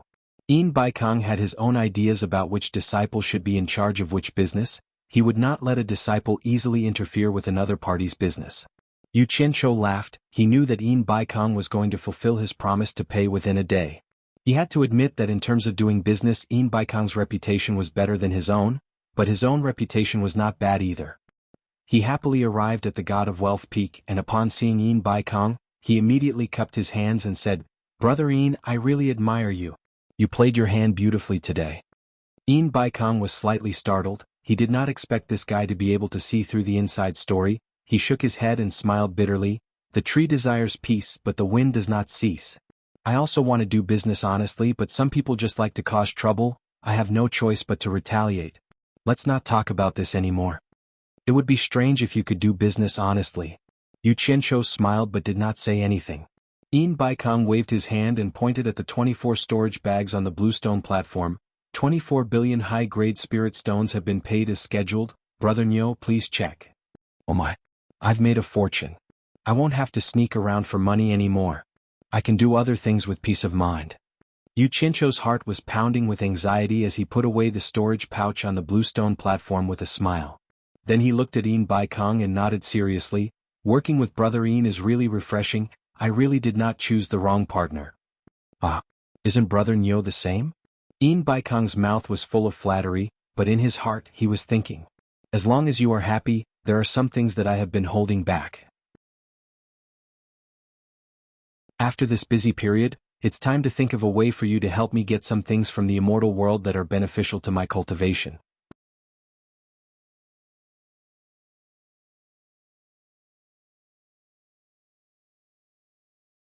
Chapter 625. Yu Qianzhou smiled. "All right. I won't say much, you're busy so I won't disturb you. However, I believe that Yu Qianzhou will arrive at the cornucopia in a few days. I hope that Brother Yin will keep to our previous agreement." Yin Baikong nodded. "Of course, Brother Nyo can rest assured, the money has already been prepared. Once Yu Qianzhou arrives, we will immediately exchange the goods." "Good, you can continue with your work." Yu Qianzhou politely replied and floated down the mountain. Yin Baikong's face was full of smiles as he walked up the mountain. Looking around at the beautiful scenery of the world, his mood was very carefree. Standing under the pine tree, Chu Tian's eyes were filled with lofty sentiments as he murmured, "This world, sooner or later, will be mine. Whether it is Wenlan Feng or by Changchun, none of them can stop me." As soon as Yu Qianzhou arrived at the backyard of the Sleeping Spring building, he summoned Yan Yu and the 100 Charms enchantress to the bungalow. Inside the room, Yu Qianzhou sat at the table and silently ate the fresh fruits on the plate. The two girls looked at each other in blank dismay, not knowing why he called them over. After a while, the fruit plate was half empty. Yu Qianzhou picked up the white handkerchief on the table and wiped his hands clean. Throwing the white handkerchief to the side, he coldly stared at Yan Yu. "I hope you still remember what I said to you before. When are you planning to leave?" Yan Yu bit her lips. "Where do you think I can go after I leave? If there is a powerful force that wants to find me, where can I hide?" The 100 Charms enchantress looked at the two suspiciously, not knowing why Nyo Yid wanted Yan Yu to leave. Yu Qianzhou indifferently said, "I'll advise you one last time, are you going to leave or not?" As soon as these words came out, the atmosphere in the room suddenly became heavy. Yan Yu's chest heaved slightly as she stared fixedly at Yu Qianzhou. After a long time she finally said, "If you take me with you I'll leave. If you don't, I won't go anywhere." Yu Qianzhou's eyes flickered. Then he became determined and said in a deep voice, "Don't think that you can threaten me just because you know something about me. It's useless. I can give in to anything but I won't give in to other people's threats. I have my own things to do, so it's impossible for me to bring you along. You better give up." These words were too hurtful to a woman's heart. The enchantress of Allure, who was also a woman, silently looked at Yan Yu. Seeing a trace of distress flash across her face, she forced a smile and said, "In that case I won't trouble you. I'll continue to stay in the Sleeping Spring loft. Don't worry, I won't tell anyone about you." "Humph?" Yu Qianzhou narrowed his eyes and said, "Do you want to be a brothel keeper for the rest of your life?" "I've already stepped into the cultivation world. Do I have a choice?" Yan Yu chuckled as if she was very happy. She said, "Cornucopia still has some rules. Once I leave it, what will happen to me? A woman with no background, good looks, but low cultivation, walking in the cultivation world will sooner or later become the plaything of God knows how many men. Senior Nyo, you're also a man, don't you think so?" Yu Qianzhou didn't answer her. He looked at the enchantress of allure with an expressionless face and said, "And you, I advise you to return to the cultivation world of China. Don't think about looking for that Yu Qianqiu again. That guy still has a lot of problems to solve, so he can't help you at the moment. If you're willing, I'll find someone to send you back safely." "Thank you for your kindness, Senior. Since I'm already here, I'd better stay and take a look." The enchantress of allure bowed slightly and tactfully refused Yu Qianqiu's kindness. Two women who don't know what's good for them. Yu Qianqiu suddenly stood up, leaving a cold snort, and strode out of the door. The footsteps outside the door suddenly disappeared, and then it was quiet inside and outside the room. Yan Yu suddenly raised her head and quickly ran out to the courtyard outside, but she couldn't see Niu Yid's figure anymore. She looked around in a daze and her body swayed, and she almost couldn't stand. Unbeknownst to her, the enchantress of 100 Charm had appeared behind her and gently supported her. Yan Yu looked back with a little fear and asked, "Why did he suddenly say that today? Will he never come back?" At this moment she didn't look like a shrewd boss lady at all. Men are all bad things. If he doesn't come back, then he won't come back. The enchantress of allure looked at her again and asked, "Do you care about him a lot?" Yan Yu broke free from her hands and smiled bitterly. "Big Sister Yi, can't he see that I don't want to leave here and only want to be with him? Since he wants me to leave, why didn't he even give me some words to make me feel assured? Isn't it said that men like to say some sweet words to coax women? Why didn't he even say some perfunctory words to deceive me? Is it because I came from a brothel that he's so disdainful?" The reason why she fell in love with Niu Yid at first sight was because she saw Niu Yid accept Li Qiuxiang with her own eyes. Although Li Qiuxiang came from a brothel, he tried his best to save her, and didn't look down on brothel women in the slightest. This scene greatly moved Yan Yu, who also wanted to live a normal life as a woman. In addition, Niu Yid's unfathomable cultivation gave her a strong sense of security, and her stubborn heart muddle-headedly cheated. Once the floodgates of love opened, it couldn't be stopped. Otherwise, how could Niu Yid get into her bed so easily? Hearing this, the temptress suddenly burst into laughter. She rubbed her forehead and shook her head. "Little Sister Yen, you're finished." After laughing, she grabbed Yan Yu's hand and said with a firm look in her eyes, "Trust me, this kind of man. The reason why he's not willing to give you sweet words is because he already has a place for you in his heart. He has to take responsibility for every word he says to you, so he won't easily open his mouth. But then again, if he doesn't have you in his heart, he can leave if he wants to. Why would he come back to say these heartless words to you? There's no need." "Really?" Yan Yu grabbed her hand, eager to confirm. The temptress raised her hand and tapped Yan Yu's forehead and chuckled, "You're lucky to meet a good man. Don't worry. He's cold on the outside but warm on the inside. He won't leave you alone. What's the use of his heartless words? He's just lying to himself. If he has the ability, he'll never come looking for you. You don't have to worry, just wait for him to come back." Yan Yu was slightly stunned and suddenly burst into laughter. How could she not see this at the beginning? And it was precisely because of this that she was sure to defeat him. Just now, she was just muddle-headed by Niu Yid's heartless words. It was because she cared too much about him that she panicked. Yan Yu bit her lip and murmured, "If you have the ability, don't come looking for me." The temptress looked at Yan Yu with some envy. In the primeval forest outside the cornucopia, Yu Qianqiu once again appeared at the place where the pheasant was roasted last time. The ashes on the ground were still there, but the bones that were originally thrown there had disappeared. It was estimated that they were taken away by some animals. Yu Qianqiu's face was very long. Those two women made him very unhappy, and neither of them was easy to deal with. The temptress's feelings for him were a little ambiguous, and he still had some headaches until now. He tried to avoid it as much as he could. Yan Yu. It was a little strange that a woman with a pure body could support such a big brothel. Which normal woman would run a brothel? Yu Qianqiu was originally very suspicious, and he dared not reveal his true identity to make arrangements.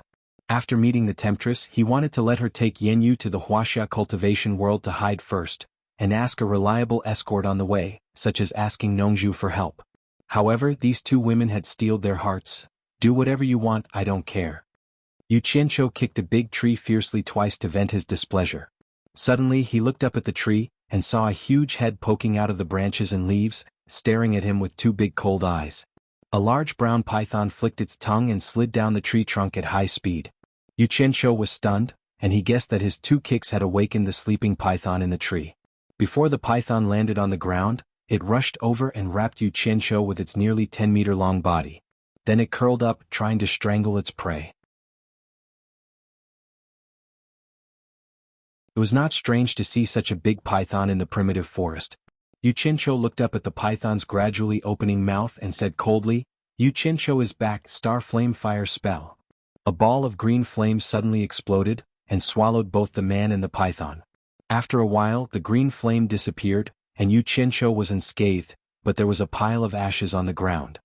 He did not even bother to look at it, and began to carefully remove the human skin mask on his face. Then he removed the force that suppressed his vocal cords and changed his voice. He loosened the muscles on his face, removed the hairband that bound his hair, put away the bracelet on his wrist and took off all his clothes. He stood there completely naked, and a stream of water appeared out of thin air, wrapped around him and quickly washed him. After washing up, he waved his hand, and the stream of water flowed into the dense forest. He took out another set of clothes and changed into it, and his hairstyle was restored to Yu Chincho's style. He looked like a new person. He looked around and without hesitation he quickly flew into the air. He looked at the God of Wealth peak in the distance and in a flash he flew towards the treasure basin.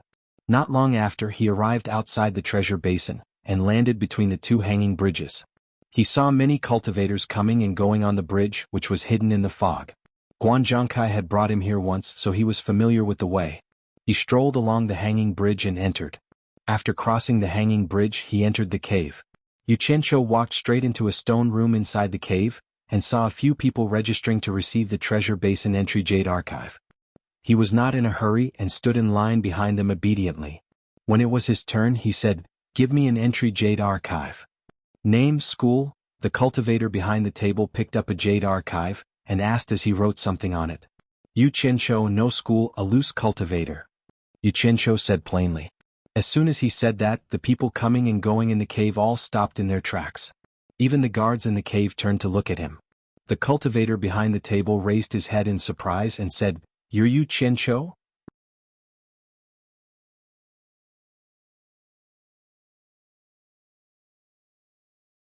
Chapter 626. If I'm not Yu Chincho, then who do you think I am?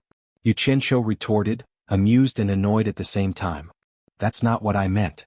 The person behind the table stood up and waved his hand. Just then a person sitting in the corner of the stone room walked over and smiled. "We didn't mean anything else. We just wanted to confirm something." Yu Chincho glanced at him. It was the same person whom Guanzhongkai addressed as senior uncle the last time he came here. He was here to make a fortune, not to cause trouble. Miaoyi nodded and waved his hand. A green flame dragon flew out, illuminating the entire stone room in a dazzling green light. The flame dragon circled around the table, and the table was instantly reduced to ashes. After that, the green flame dragon burrowed into Yu Chincho's sleeve and disappeared. Guanzhongkai's senior uncle's pupils shrank. He couldn't feel any heat from the flame dragon, but it had easily burned a wooden table to ashes. What a powerful technique to control fire. The person who was sitting at the table looked at the ground speechlessly. The crowd in the passageway had gathered and blocked the entrance. Do I need to use any other methods to prove it? Yu Chincho tilted his head and asked. I've long heard of the star flame fire technique. Now that I've seen it for myself, it certainly lives up to its reputation. Guanzhongkai's senior uncle praised. He then turned to the cultivator holding the jade archive and said, "What are you spacing out for? Hurry up and help Mr. Yu with the jade archive." The cultivator nodded repeatedly. After he had Yu Chincho inject some true essence into the archive, he quickly inscribed the incantation on the jade archive. Yu Chincho took the jade archive and asked, "How much?" Guanzhongkai's senior uncle glanced at the crowd outside and smiled. "Someone knew that Mr. Yu was coming and has already paid for you." Yu Chincho didn't stand on ceremony. He took the jade archive and left. The crowd outside quickly made way for him to pass. After he was far away, someone asked, "Is he really that butcher Yu Chincho?" "That's right. After offending so many people, how could he dare to come here instead of hiding? You don't understand. Now that he has Wen Lanfeng's support, there's nothing to be afraid of." TSK. As the #1 expert below the soul formation stage, he can be considered a well-known figure in the cultivation world. Guanzhongkai's martial uncle shouted at the crowd, "Disperse, don't block the way and hinder others from entering." After the crowd dispersed, he immediately found the right direction and sent a telepathic message, informing them that Yu Chincho had arrived. As soon as Yu Chincho arrived, the people in charge of the 8 entrances had already been informed of his arrival. After exiting the cave, Yu Qianqiu once again saw the bustling cornucopia. He only took a casual glance and immediately saw a figure appear in front of him. It was Sikongju. When the people below saw Sikongju's appearance, they couldn't help but stop to watch. This was the first time Sikongju saw Yu Qianqiu. He sized him up and asked indifferently, "You're Yu Qianqiu?" He didn't have a good impression of Yu Qianqiu. Shaming his disciple Guanzhongkai was the same as slapping his face. Is Yu Qianqiu? The people below were in an uproar. Yu Qianqiu is here? Yu Qianqiu secretly found it funny. This guy was still calling me a senior earlier, but now he's acting like an expert. He frowned and said, "Report your name. I don't casually talk to strangers." Sikongju's eyes flashed as he stared at Yu Qianqiu and said in a deep voice, "World Commerce Association, Sikongju. I've heard of your name for a long time. I am indeed Yu Qianqiu." Yu Qianqiu cupped his hands and asked curiously, "Do you have any business with me?" "Senior Niu asked me to find you. I believe you should know what's going on," Sikongju said. If it wasn't for the other party carrying something important, why would he be so patient with Yu Qianqiu? "I understand." Yu Qianqiu looked around and said in astonishment, "Are we going to talk here?" Sikongju pointed at the God of Wealth Peak and said, "Follow me." Yu Qianqiu nodded and the two of them flew towards the God of Wealth Peak. "Wow! That butcher actually dared to come to Cornucopia." Someone exclaimed and the crowd immediately became lively. The news of Yu Qianqiu's arrival quickly spread. On the God of Wealth Peak, Yin Baikong smiled as he looked at Yu Qianqiu who was looking around and said, "I am Yin Baikong, you are the rising star of the cultivation world, Yu Qianqiu? Ah, you are indeed a talent, not bad, not bad. You are one of the top 10 experts of the cultivation world, Senior Yin?" Yu Qianqiu steadied his head and asked in disbelief. "Ah, it's just an empty title, not worth mentioning." Yin Baikong appeared to be amiable. "Greetings, Senior Yin." Yu Qianqiu bowed and stood up. He suddenly said to Sikongju, "You should also learn more from your master. In terms of cultivation, your master is much higher than you. But look at Senior Yin, he speaks so politely. Unlike you, you act like you want to kill the moment you see him." Sikongju was stunned by his words. Then his face twitched and his eyes glared at Yin Baikong. This guy was telling on him. Before they left the mountain, Yin Baikong had specially told him to be polite to Yu Qianqiu. As expected, Yin Baikong's face slightly sank and asked indifferently, "Sikongju, what did you do to Yu Qianqiu? Just what is going on?" Even if Sikongju killed Yu Qianqiu, Yin Baikong wouldn't feel bad about it. But not listening to him was something to think about. "Master, I didn't do anything to him." Sikongju forcefully suppressed his anger. Yu Qianqiu waved his hand and said, "Senior Yin, don't misunderstand. He really didn't do anything to me. It's just that the way he spoke made me feel uncomfortable." He then bowed and said, "I have also seen Senior Yin. Junior doesn't dare to disturb Senior anymore. I will take my leave now." He turned and left. Leaving just like that? Yin Baikong was startled. Originally he wanted to scold Sikongju for putting on an act for Yu Qianqiu, but it seemed like there was no need to do so now. He immediately called out, "Yu Qianqiu, please wait." Yu Qianqiu turned around and said, "Senior, do you have any other instructions?" Yin Baikong's heart skipped a beat. Could it be that Niu Yid never contacted him?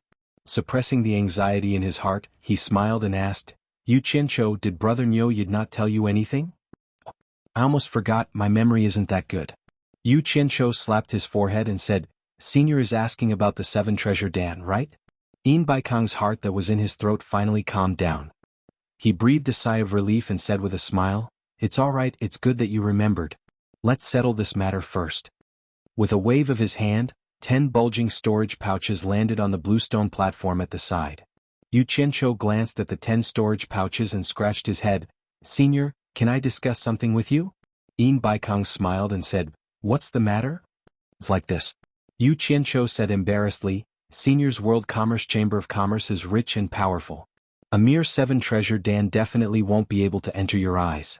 And this junior also wants to do some small business in Cornucopia. Why don't you let this junior sell this 7 treasures pill myself? How about it?" Yin Baikong was speechless. 5,007 treasure Dan was still a small business? "Kid, aren't you afraid of being stuffed to death?" He tried his best to squeeze out a smile on his face and said, "Young man, this is not right of you. You must keep your promise. You must do what you promised, you must not have any improper thoughts." "Ah, Yu Qianqiu laughed and said, I'm just casually saying it. If you don't want it, then forget it. Yin Baikong took out a storage pouch reluctantly and took out a pill.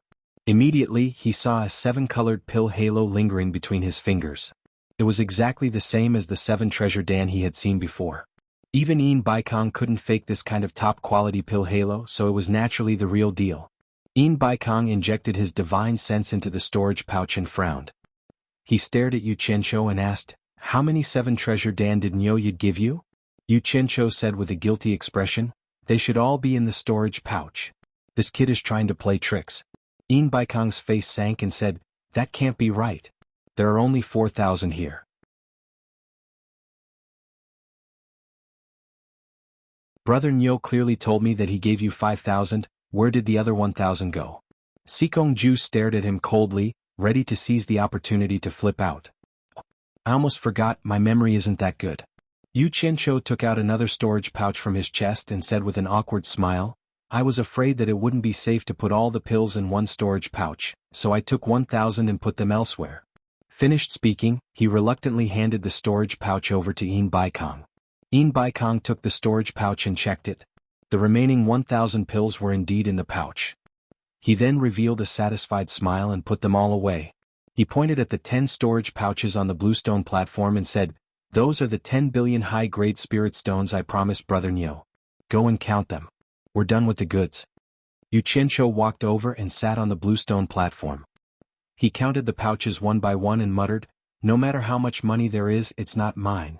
I have to give it all to Senior Niu. After confirming the amount, he put away the storage pouch and said to Yin Baikong, Senior, next time, you can ask Senior Niu to give you the 7 treasure pills directly. It will save both you and me trouble. There's no point in letting it pass through my hands. Yin Baikong smiled slightly. He could see that this kid was making so many problems because he wasn't satisfied that he didn't get any benefits in the process. However, what he said was exactly what he wanted. If the 7 treasure pills passed through this kid's hands, he wouldn't be at ease. It would be better to trade with Niu Yid. He nodded and said, N. Since you said it like that, then it's settled. I'll talk to Brother Niu about this. He then turned to Sikong Ju and said, Sikong, send Yu Qianqiu down the mountain. Remember to give him 100,000 high-grade spirit stones. Don't let him work hard for nothing. Sikong Ju accepted the order and brought Yu Qianqiu down the mountain. At the foot of the mountain he really gave him 100,000 high-grade spirit stones. After that he didn't care about him anymore and left in a flash. This matter already had nothing to do with him. Only a ghost would care about him. Of course it was also because of Niu Yid that he didn't beat him up. Yu Qianqiu weighed the storage pouch in his hand and chuckled. It was worth it to waste 100,000 high-grade spirit stones. He put it away and walked towards the bustling street.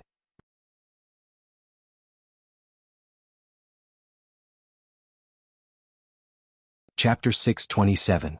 At the exit to the street, other than a few World Chamber of Commerce disciples standing guard, there were also 4 people looking around. Normally, outsiders were not allowed to stay on this road to God of Wealth Peak. However, these 4 people were Niu Yid's subordinates and enjoyed privileges that outsiders did not have. Yu Qianqiu walked to the back of the 4 and stopped. The 4 of them also turned to look at him. They were all a little confused. This person didn't look like a disciple of the World Chamber of Commerce, so why did he come down from God of Wealth Peak? Yu Qianqiu smiled at the 4 people. I am Yu Qianqiu. Senior Niu must have already told you. The 4 people looked at each other and no longer had any doubts. The person who knew the content of their conversation with Niu Yid was naturally Yu Qianqiu. So they bowed together and said, Greetings, Mr. Yu. Then Tianyi cupped his fists and said, Senior Niu told us to wait here for Mr. and to listen to Mr.'s orders. I know. Senior Niu has told me. The 4 of you follow me. Yu Qianqiu instructed and walked into the street. The 4 people followed behind. The World Chamber of Commerce disciples guarding the road exchanged glances. One of them immediately rushed up the mountain to report. Walking along the street, one could hear people discussing Yu Qianqiu's arrival. However, there were not many people who knew Yu Qianqiu. They did not know that Yu Qianqiu was walking among them. Yu Qianqiu felt comfortable all over. He was not as conspicuous as Niu Yid. Without everyone's attention he felt much more at ease. However, because of Tianyi and the other 3 people, there were still many people pointing at him who was walking in front of them. Tianyi, where do you think we should stay? Yu Qianqiu asked casually. Tianyi immediately followed and replied, There is a residence on God of Wealth Peak that Senior Niu wants. The environment is not bad. If Mr. is willing, you can stay with us there. That place. Yu Qianqiu thought for a moment and shook his head. Don't stay there from today onwards. We will go to a safer place to stay. Yes, Tianyu replied. However, the four people exchanged glances. They were all confused. They did not know where cornucopia could be safer than God of Wealth Peak. Isn't that Yu Qianqiu? Someone suddenly shouted from the moving crowd. Everyone's gazes followed and stared. So he's Yu Qianqiu. The stream of people came to a standstill and discussions immediately broke out. This was bad. They were immediately caught in a traffic jam. The group of five had become a rare animal. Everyone wanted to see what Yu Qianqiu looked like. The path ahead was also blocked. Yu Qianqiu did not say anything else. His body emitted an azure flame that wrapped around him, and he walked forward with the flame in his hand. It was a very frightening sight. The scorching heat wave cleared the way forward, scaring the onlookers into squeezing in all directions, immediately clearing the way forward. Both sides of the street were instantly filled with curses. Yu Qianqiu couldn't be bothered to care about them. In any case, there weren't many good people here, and they deserved to be burned to death. He put away the green flames and continued on his own path, letting the others curse him. If someone scolded him too impudently, he didn't mind killing one or two. Who asked him to have Wen Lanfeng supporting him now? It would be a waste not to use such a big name. Amano and the other three looked at each other. The name of the butcher of the cultivation world was indeed well deserved. Following Yu Qianqiu, they crossed a few streets and stopped in front of a shop. When the four of them saw the emblem of a dark green orchid, they suddenly realized. That's right. Didn't Wen Lanfeng come to Cornucopia? Living in the one family shop was definitely safer than living on the God of Wealth Peak. The shop assistant welcomed the five people who came in with a smile and said, You? Noticing that a group of people were looking here and pointing, he was a little puzzled, so he couldn't help but change his words. Are the five of you here to sell something?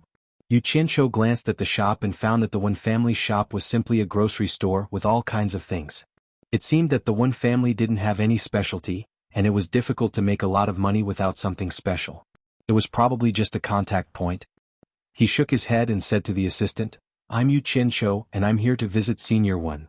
Yu Qianqiu? The assistant looked outside and immediately understood. The shopkeeper of the shop came a few steps and asked, Are you Yu Qianqiu? I'm the real deal. Yu Qianqiu smiled. The shopkeeper looked serious and waved his hand saying, Come with me. Then he took them to the backyard and asked them to wait for a while. He ran upstairs to report. After a while, a head popped out of a window upstairs with a sullen face and shouted to the people below, Get up here. It was none other than Nongzhu. Have you taken the wrong medicine? Yu Qianqiu immediately retorted. He turned back to the four people and said, You wait here, I'll go and see what's going on. The four people agreed, but they were secretly amazed. They all saw the man just now. It was Mr. Nongzhu who looked for Niu Yid last time. Yu Qianqiu dared to contradict him like this.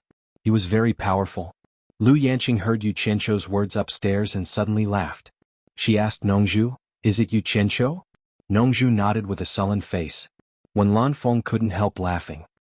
He rubbed his hands excitedly and said, I've heard of this guy for a long time. I'd like to see what's different about him today. The three people all stared at the door. Unexpectedly, they heard dong-dong footsteps everywhere on the floor below. Then they heard someone scolding below, Damn it, we went to the wrong floor.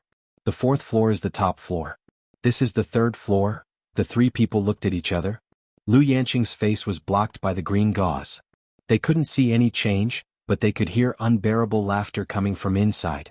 Wen Lanfeng just laughed twice and Nongzhu's face couldn't be gloomy anymore. She scolded with a somewhat twisted face, Bastard, what a shame. Dong dong dong footsteps sounded outside. A head popped in and muttered while observing, Why does a shabby shop have so many rooms? It's like a maze, don't you think? When he turned his head to the left, he found Nongzhu and the other two people standing inside. He swallowed his words and asked weakly, Can I come in? Wen Lanfeng smiled and said, Come in. He stared at him curiously. He wanted to see what was so special about this disciple who could attract Bai Changchun's attention. Yu Qianqiu's face became serious. He walked to Wen Lanfeng and saluted, You must be the famous Senior One. No need to be so polite. Wen Lanfeng laughed and said, You are also famous. Alas, that's just a false reputation not worth mentioning. Yu Qianqiu behaved very modestly. When he saw Lu Yanqing, whose face was covered by the green gauze, he pretended not to know her. He asked knowingly, "May I know who this female senior is?" But she and Senior Wen are a perfect match. They are a perfect match. Is she Mrs. Wen? Nongzhu's expression twitched. This guy really knew how to flatter. Wen Lanfeng was probably flattered. Tilting his head to look, Wen Lanfeng was indeed staring at Yu Qianqiu with admiration. It wasn't just ordinary admiration, it was simply admiration. But Lu Yanqing did not accept his feelings. She asked with deep meaning, "You haven't even seen my face. How do you know we are a perfect match? Have you seen me somewhere?" Her voice was like the sound of a clear spring in a deep valley, like the song of an oriole. Damn. Even her voice was so beautiful. No wonder she was the most beautiful woman in the world. Yu Qianqiu was stunned. Then he waved his hand and said, No. It's the first time for me to see Senior Wen, let alone Mrs. Wen. But your temperament is like a dragon and a phoenix, with the charm of a zither and a harp. People with discerning eyes can tell you are husband and wife at first sight. Nongzhu stared at the beam and rolled her eyes when she heard Madame Wen. Wen Lanfeng kept looking at Lu Yanqing and then at himself. It seemed that he really found the beauty of a dragon and a phoenix, and the charm of a harp and a harp. Well, don't talk nonsense anymore. Lu Yanqing said unhappily, "I'm not Mrs. Wen. I'm Lu Yanqing of Lingfang Valley." The eyes behind the green veil stared at Yu Qianqiu, sizing him up. She couldn't understand.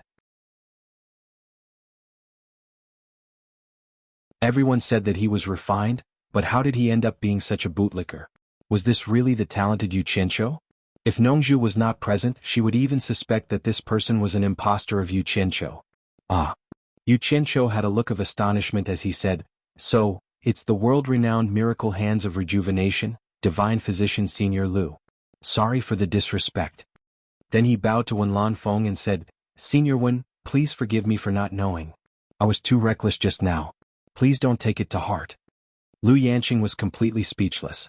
She thought it was not a coincidence that this guy could be in a brothel. Wen Lanfeng said with a warm face, "Those who don't know are not guilty. You can't be blamed for not knowing." Yu Qianqiu immediately took advantage of the situation and said, "Since you have forgiven me, I have a request. I hope you can agree." Nongzhu glanced at him coldly and thought, Here it comes. Here it comes. I knew this guy would never be ingratiating for no reason. He must be hiding something." Wen Lanfeng's first impression of Yu Qianqiu was very good. It was rare to see such an attractive junior after so many years. No wonder he could enter by Changchun's eyes. There must be a reason. She immediately nodded and said, "What's the matter?" "As long as I can do it." "Here's the thing." Yu Qianqiu explained with a bitter smile, "Senior Wen, you know that I have offended a lot of people in the cultivation world. Now that I have come to Cornucopia, I really can't find a safe place to stay. I wonder if I can stay in your Wen family's shop? I see that you have a lot of empty rooms here." Nongzhu was suspicious. This guy had found a free bodyguard. He pretended to be Niu Yud and was like a fish in water in Cornucopia. Who dared to provoke him? Now he suddenly restored his true appearance. Was something going to happen in Cornucopia? Thinking of this, he immediately thought of Ziyi and Farong, who were still on the God of Wealth peak. He immediately decided to bring them here as soon as possible. It was right to follow this cunning guy. He did not know that Lu Yanqing was also suspicious. That's it. Wen Lanfeng was surprised and felt that the request was too simple. "It's not just me. There are also 4 of my attendants down there. Can they all stay together?" Yu Qianqiu asked. Wen Lanfeng laughed and said, "This is nothing. You can all live in."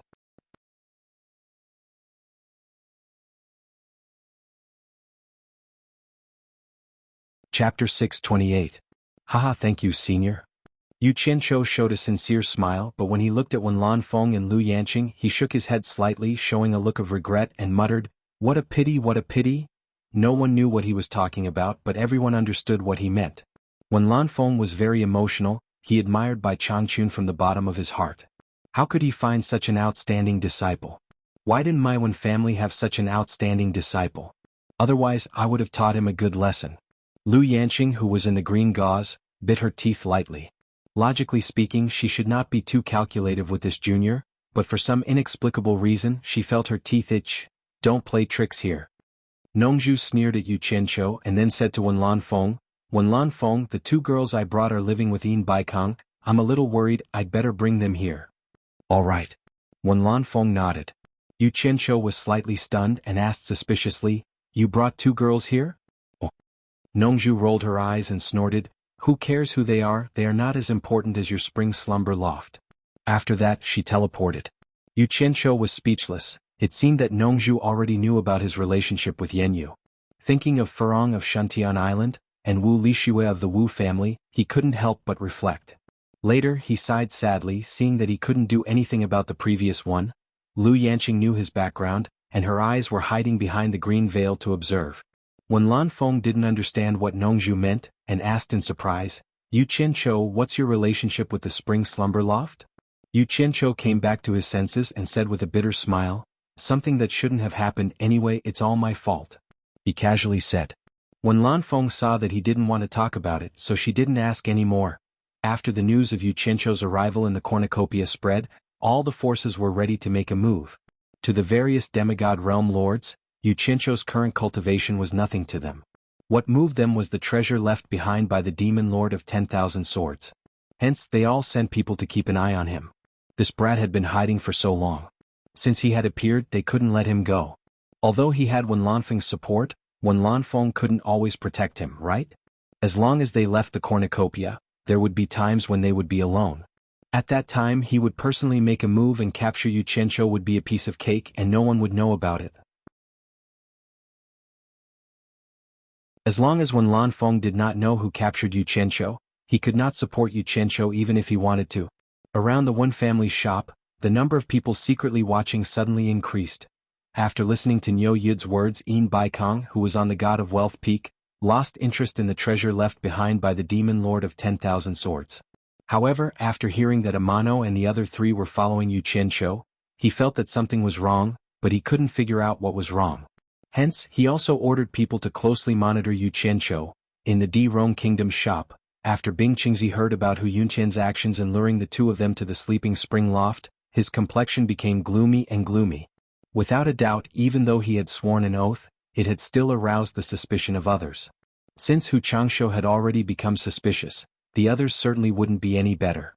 It was just that most of them didn't have Hu Changshou's strength, so they didn't dare to openly probe. Being stabbed in the back by one's ally made one's mood very bad. However, Bing Qingzi slightly calmed down and put this matter aside for the time being. Similar things were common in the cultivation world, so it wasn't strange at all. Just like these few times, how could he and Hu Changshou not stab Yin Baikong in the back? The latter was also the 2's ally, but when it came to interests they would still take action. The most important thing was to have the ability to deter others so that they wouldn't dare to act rashly. After the cornucopia meeting ends, immediately follow me back to the Ice Palace. This is not a place to stay for long. For the first time, Bing Qingzi's words to Yan Zhuixing carried an unquestionable tone. Yan Zhuixing was silent for a while before saying, "Master, disciples' cultivation has stagnated, becoming a bottleneck in the cultivation of demonic arts. I can only rely on the blood demon flower to lay the 7-star blood formation to absorb the power of the stars to break through quickly. It's said that the cornucopia meeting is a gathering of treasures, but why haven't I seen anyone selling the 7-star blood orchid until now?" Bing Qingzi, a man who could hear the unwillingness in his words, sighed. This kind of thing can be encountered but not all the time. Bing Qingzi sighed slightly and said, "It turns out that the true cultivation meaning of the demonic book has always been sealed by the taboo. Those who don't cultivate the demonic book can't discover and break it. Otherwise the demonic book will self-destruct.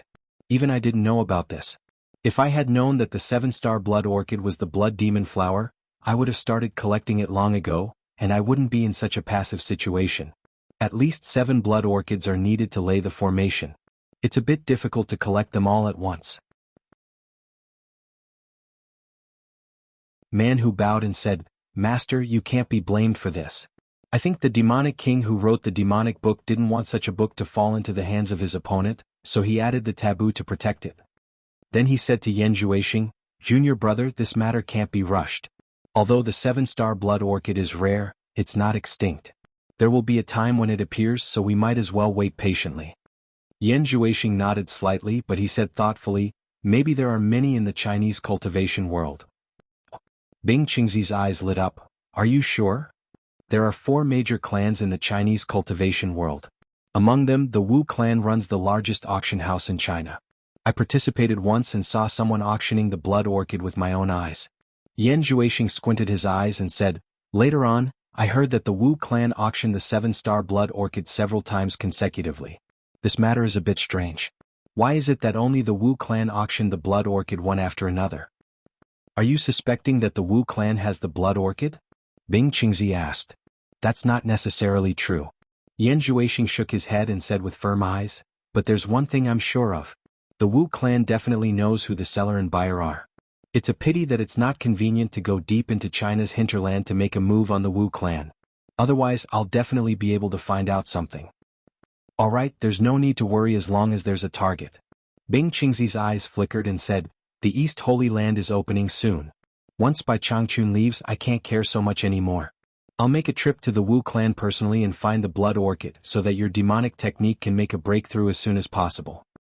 Master. Man who wanted to say something but stopped on second thought.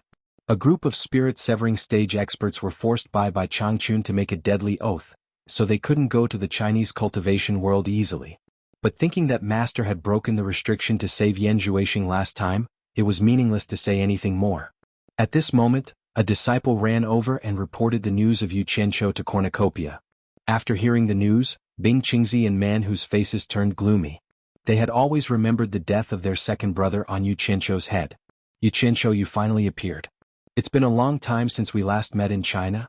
Yan Zhuoxing sneered. He still had a long way to go in cultivating the demonic book, but it shouldn't be a problem for him to deal with Yu Qianqiu.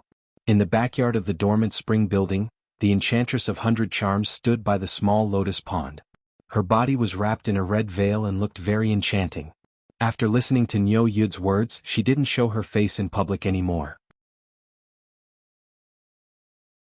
She just hoped that Niu Yud's words were true and waited quietly for the arrival of Yu Qianqiu. Sister Yi.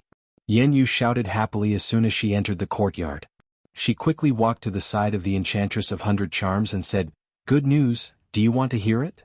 The Enchantress of 100 Charms had a trace of doubt between her eyebrows. After thinking for a while, she was shocked and thought of something.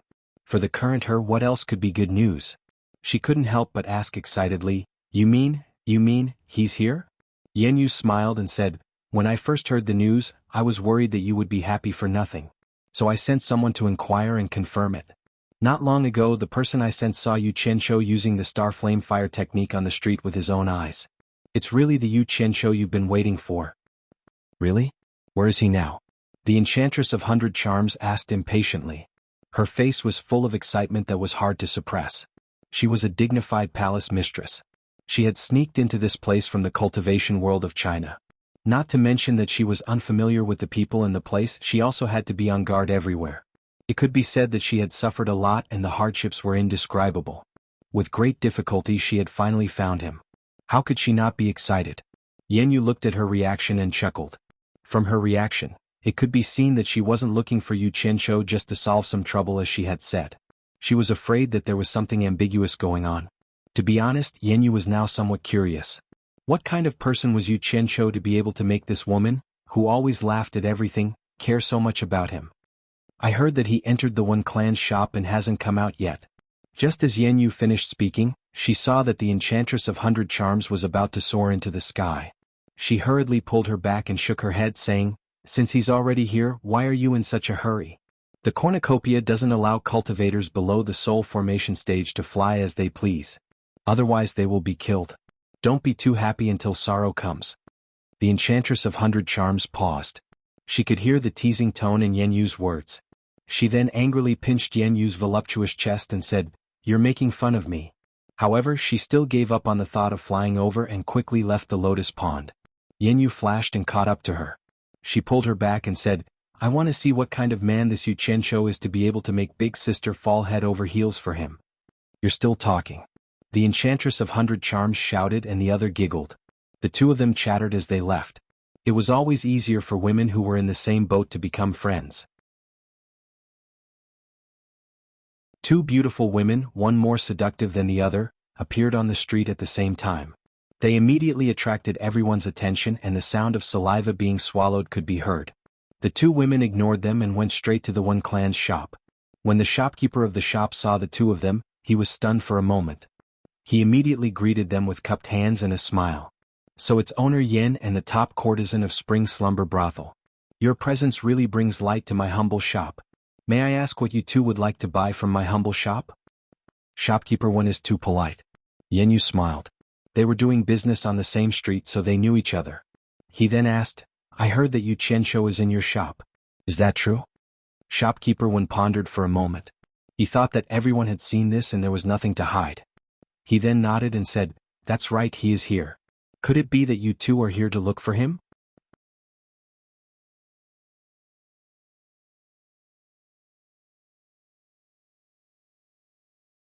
Chapter 629. Temptress replied, I'm an old friend of Yu Qianshou. I heard that he came to Cornucopia, so I came to see him. Please inform him that Yi Kun is looking for him. He naturally knows who I am. If it weren't for Wen Lanfeng, she would have gone in to find him. Shopkeeper Wen's face was solemn. Yu Qianshou had a close relationship with the Wen family's ancestor. He really didn't see that this seductive sleeping springhouse top courtesan was actually a friend of Yu Qianshou. Could it be that there was some ambiguous relationship between the two? He didn't dare to neglect and immediately cupped his hands and said, Please wait a moment, I'll go and inform Mr. Yu. Thank you. Temptress respectfully sent him off. Upstairs, Yu Qianshou was swinging his arm to fool Wen Lanfeng, causing Lu Yanqing to frown incessantly. Wen Lanfeng seemed to be possessed and even admired him to the extreme. In his heart, he was full of envy that Bai Changchun had accepted a good disciple. The shopkeeper ran up and saluted them first and then said to Yu Qianshou, Mr. Yu, there is a woman named Yi Kun looking for you downstairs. She said that she is your old friend. Do you want to see her? Yu Qianshou was helpless. This was expected. He knew it would be like this. He sighed and said, Bring her to the backyard first. I'll go down later. After that, he sat on the side in a daze. The shopkeeper took the order and went down. When Lu Yanqing heard Yi Kun, she immediately remembered the charming woman who sang in Sleeping Spring House. Wasn't she called Yi Kun? When Lanfeng saw him in a daze and couldn't help but ask, Who is Yi Kun? It seems that you don't want to see her. It's a long story. Yu Qianshou sighed. He felt a headache whenever he saw the 100 Charms Enchantress. This unclear relationship really made him feel conflicted. The Temptress and Yen Yu were led to the backyard. The shopkeeper informed them that Yu Qianshou was talking to Wen Lanfeng and would come down shortly. He asked them to wait for a moment. After saying that, the shopkeeper did not disturb them and went to busy himself. Yen Yu saw Amano and the other three sitting in the courtyard, so she went over to greet Li Qiuxiang. The Temptress looked around and sighed. Back then, she was a dignified palace master, and Yu Qianshou was just a small disciple who worked as a laborer in Anquangtsung, and he was almost killed by her. Now, things were really different from before. His name was known to everyone in the cultivation world, and he was even more famous than himself. Moreover, the people who came and went were all top figures in the cultivation world of China. It was really hard to understand. He had been jumping around outside and causing trouble everywhere. It was a miracle that he had survived until now. But unexpectedly, he climbed higher and higher, climbing to a height that many people could not reach. At this moment, three figures landed in the backyard at the same time. It was Nongzhu who brought Ziyi and Hibiscus. As soon as Nongzhu arrived, people in the yard came over and saluted, Senior Nongzhu. Nongzhu waved her hand casually, indicating that there was no need to be so polite, but when she saw Yen Yu, her expression was not friendly. Yen Yu lowered her head secretly and cursed in her heart. She did not know when she had offended this senior, who always gave her a bad look. Ziyi accidentally glanced at the Temptress and was stunned for a moment. Then she cheered, Ah, Sister Yi, why are you here? Zi? The Temptress's eyes also lit up, and the two of them held hands excitedly. Especially Ziyi, she did not have many friends and suddenly met one. She was really happy. When Yu Qianshou, who was upstairs, heard the words purple dress, he was startled. He immediately tiptoed to the window and like a thief he stuck his head out and looked down. It would have been fine if he didn't look, but when he did, his face turned green. Let alone purple dress, even that girl was fine. In addition to the Temptress, there was also Yen Yu. What the hell? Ferong was also here. What was Nongzhu doing? Why did she bring her here? When Lanfeng and Lu Yanqing looked at each other and found that they could not understand this guy. They looked at his strange behavior. Nongzhu saw that her daughter was so happy, so he forgot about Yen Yu and asked with a smile, Ziyi, who is this? She made you so happy. Master, this is Sister Yi Kun. She was my best friend when I was in the cultivation world of Huaxia. She helped me a lot. Ziyi said excitedly. Nongzhu suddenly smiled and nodded to the temptress. In that case, I have to thank you. My disciple doesn't know what to do. Thank you for taking care of him. He wasn't just saying this casually. Since he had helped Ziyi before, he would remember this favor. Senior, you are welcome. I did not do anything. The temptress said respectfully. Well, Miss Yi, if you need me in the future, you can come to the purple bamboo forest in the South Sea to find me. Maybe I can help you a little. Nongzhu smiled. This could be considered as giving a promise. The temptress was overjoyed and immediately bowed. Thank you, Senior. Thank you. She had heard of Mr. Nongzhu's name. She did not expect to accidentally make friends with a middle-stage divine transformation realm master, which made her overjoyed. Nongzhu suddenly said, Ha! He stared at the almost transparent clothes of the temptress and asked suspiciously, You have practiced the jade charm skill? Who is Qiu Meinyang from the cultivation world of Wuxia to you? The temptress was stunned and immediately replied, Senior, I have indeed practiced the jade charm skill. Senior Qiu was the wife of the leader of the Caprice Palace more than 1,000 years ago. I found the jade charm skill, by accident when I was sorting out the relics of the past. It was left by Senior Qiu. Are you old friends with the ancestors of the Caprice Palace? Time really flies. It has been more than 1,000 years. At that time, my cultivation was only at the middle stage of the crossing calamity stage. Nongzhu sighed with emotion. The charming woman called Qiu Meinyang appeared in her mind. Her cultivation was one level higher than his at that time. They met by chance and did not know each other's background. They did not want to inquire about each other's background. They just fooled around for a period of time because they were attracted to each other. That feeling was really ecstatic. After hanging out with each other for a period of time, they each had their own matters to attend to, and after that they never saw each other again. Ah. Nongzhu suddenly froze and asked weakly, What did you just say? You said that Qiu Meinyang is the wife of the leader of the Caprice Palace? Yes, Senior, don't you know? The temptress asked. Qiu Meinyang, good name. Yu Qianqiu, who was upstairs, revealed a cheeky grin and asked Wen Lanfeng, who had also walked to the window to watch, Senior Wen, have you heard about the romantic history of this Qiu Meinyang and Senior Nongzhu? Wen Lanfeng replied disapprovingly, I have never heard of Qiu Meinyang.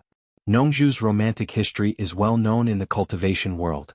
Who knows how many women he has hooked up with?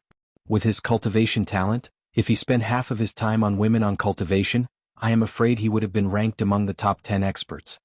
You are the same, spending all your time on Lu Yanqing. Yu Qianqiu secretly smiled, but when he saw the women below, he suddenly stopped smiling. It seemed that he was the same.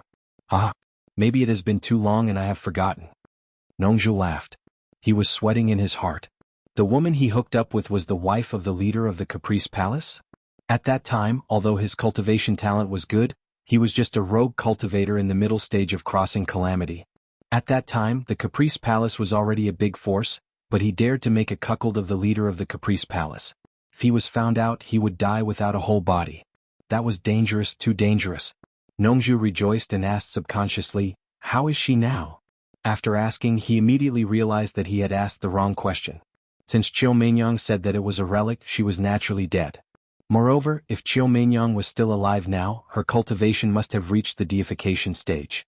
If her cultivation had reached the deification stage, there was no reason that he did not know. Although his question was nonsense, the temptress still answered honestly, Senior Qiu passed away 1,000 years ago. This sentence made Nongzhu sigh. Looking back on the past, she could not count how many women she had slept with, but those who were still alive could be counted on one hand. Qiu Meinyang, have a safe journey. Nongzhu sighed to the sky. The fate of life was so magical. Qiu Meinyang's cultivation was higher than his, and now he did not know how many times she had reincarnated. But he was still alive after 1,000 years. Maybe this was the meaning of cultivation. To live. The temptress also suspected the relationship between him and Qiu Meinyang, but Qiu Meinyang was the ancestor of the sect after all. She did not dare to think deeply about it, but she was more or less glad. She did not expect that the ancestor of the sect had a relationship with the famous Mr. Nongzhu. If the sect encountered any trouble, it would be easier for her to ask for help. This was also the benefit of the ancestor. Farong, come here. Ziyi waved to Farong and called her over. She pointed to the temptress and said, This is Sister Yi whom I often mention to you. She is also very familiar with Yu Qianqiu. You can also call her Sister Yi. Sister Yi. Furong said obediently. Ziyi pointed at her and introduced her to the temptress. This is Furong, Yu Qianzhou's woman. Yu Qianzhou, who was upstairs, stared at the lively Ziyi and rolled his eyes. Yu Qianzhou's woman? The temptress was startled, then smiled and said, Hello, Sister Furong. Yan Yu looked around. She looked at the temptress and then at Furong. She kept thinking about which woman looked more like Yu Qianzhou's woman. She did not know that she was also one of them. If she knew, how would she feel? Sister Yi, aren't you in the Chinese cultivation world? Why are you here? Ziyi asked curiously. The temptress pointed to the building and said with a smile, I happened to come to the cornucopia. I heard that Yu Qianzhou is here, so I came to see. He is here? Ziyi and Furong asked almost at the same time. The temptress was surprised and said, You don't know. Ziyi and Furong looked at Nongzhu at the same time. The former asked suspiciously, Master, is Yu Qianzhou really here? Her tone was a little sad. Nongzhu coughed guiltily and said, How would I know? Ever since he knew that Yu Qianzhou was in the Sleeping Spring building, he was already furious. He did not want the two girls to meet Yu Qianzhou. Why would he tell them that Yu Qianzhou was here? If he was not worried that something might happen, he would not have brought the two girls here. You're tuning in to the Han Li's Wuxia Chronicles YouTube channel. We're so grateful for your support, and don't forget to subscribe to join us on this incredible journey through captivating stories. Your generosity through donations truly makes a world of difference, as it's the primary source of revenue that allows me to expand and enhance this channel for you. Thank you from the bottom of my heart for being a part of this adventure.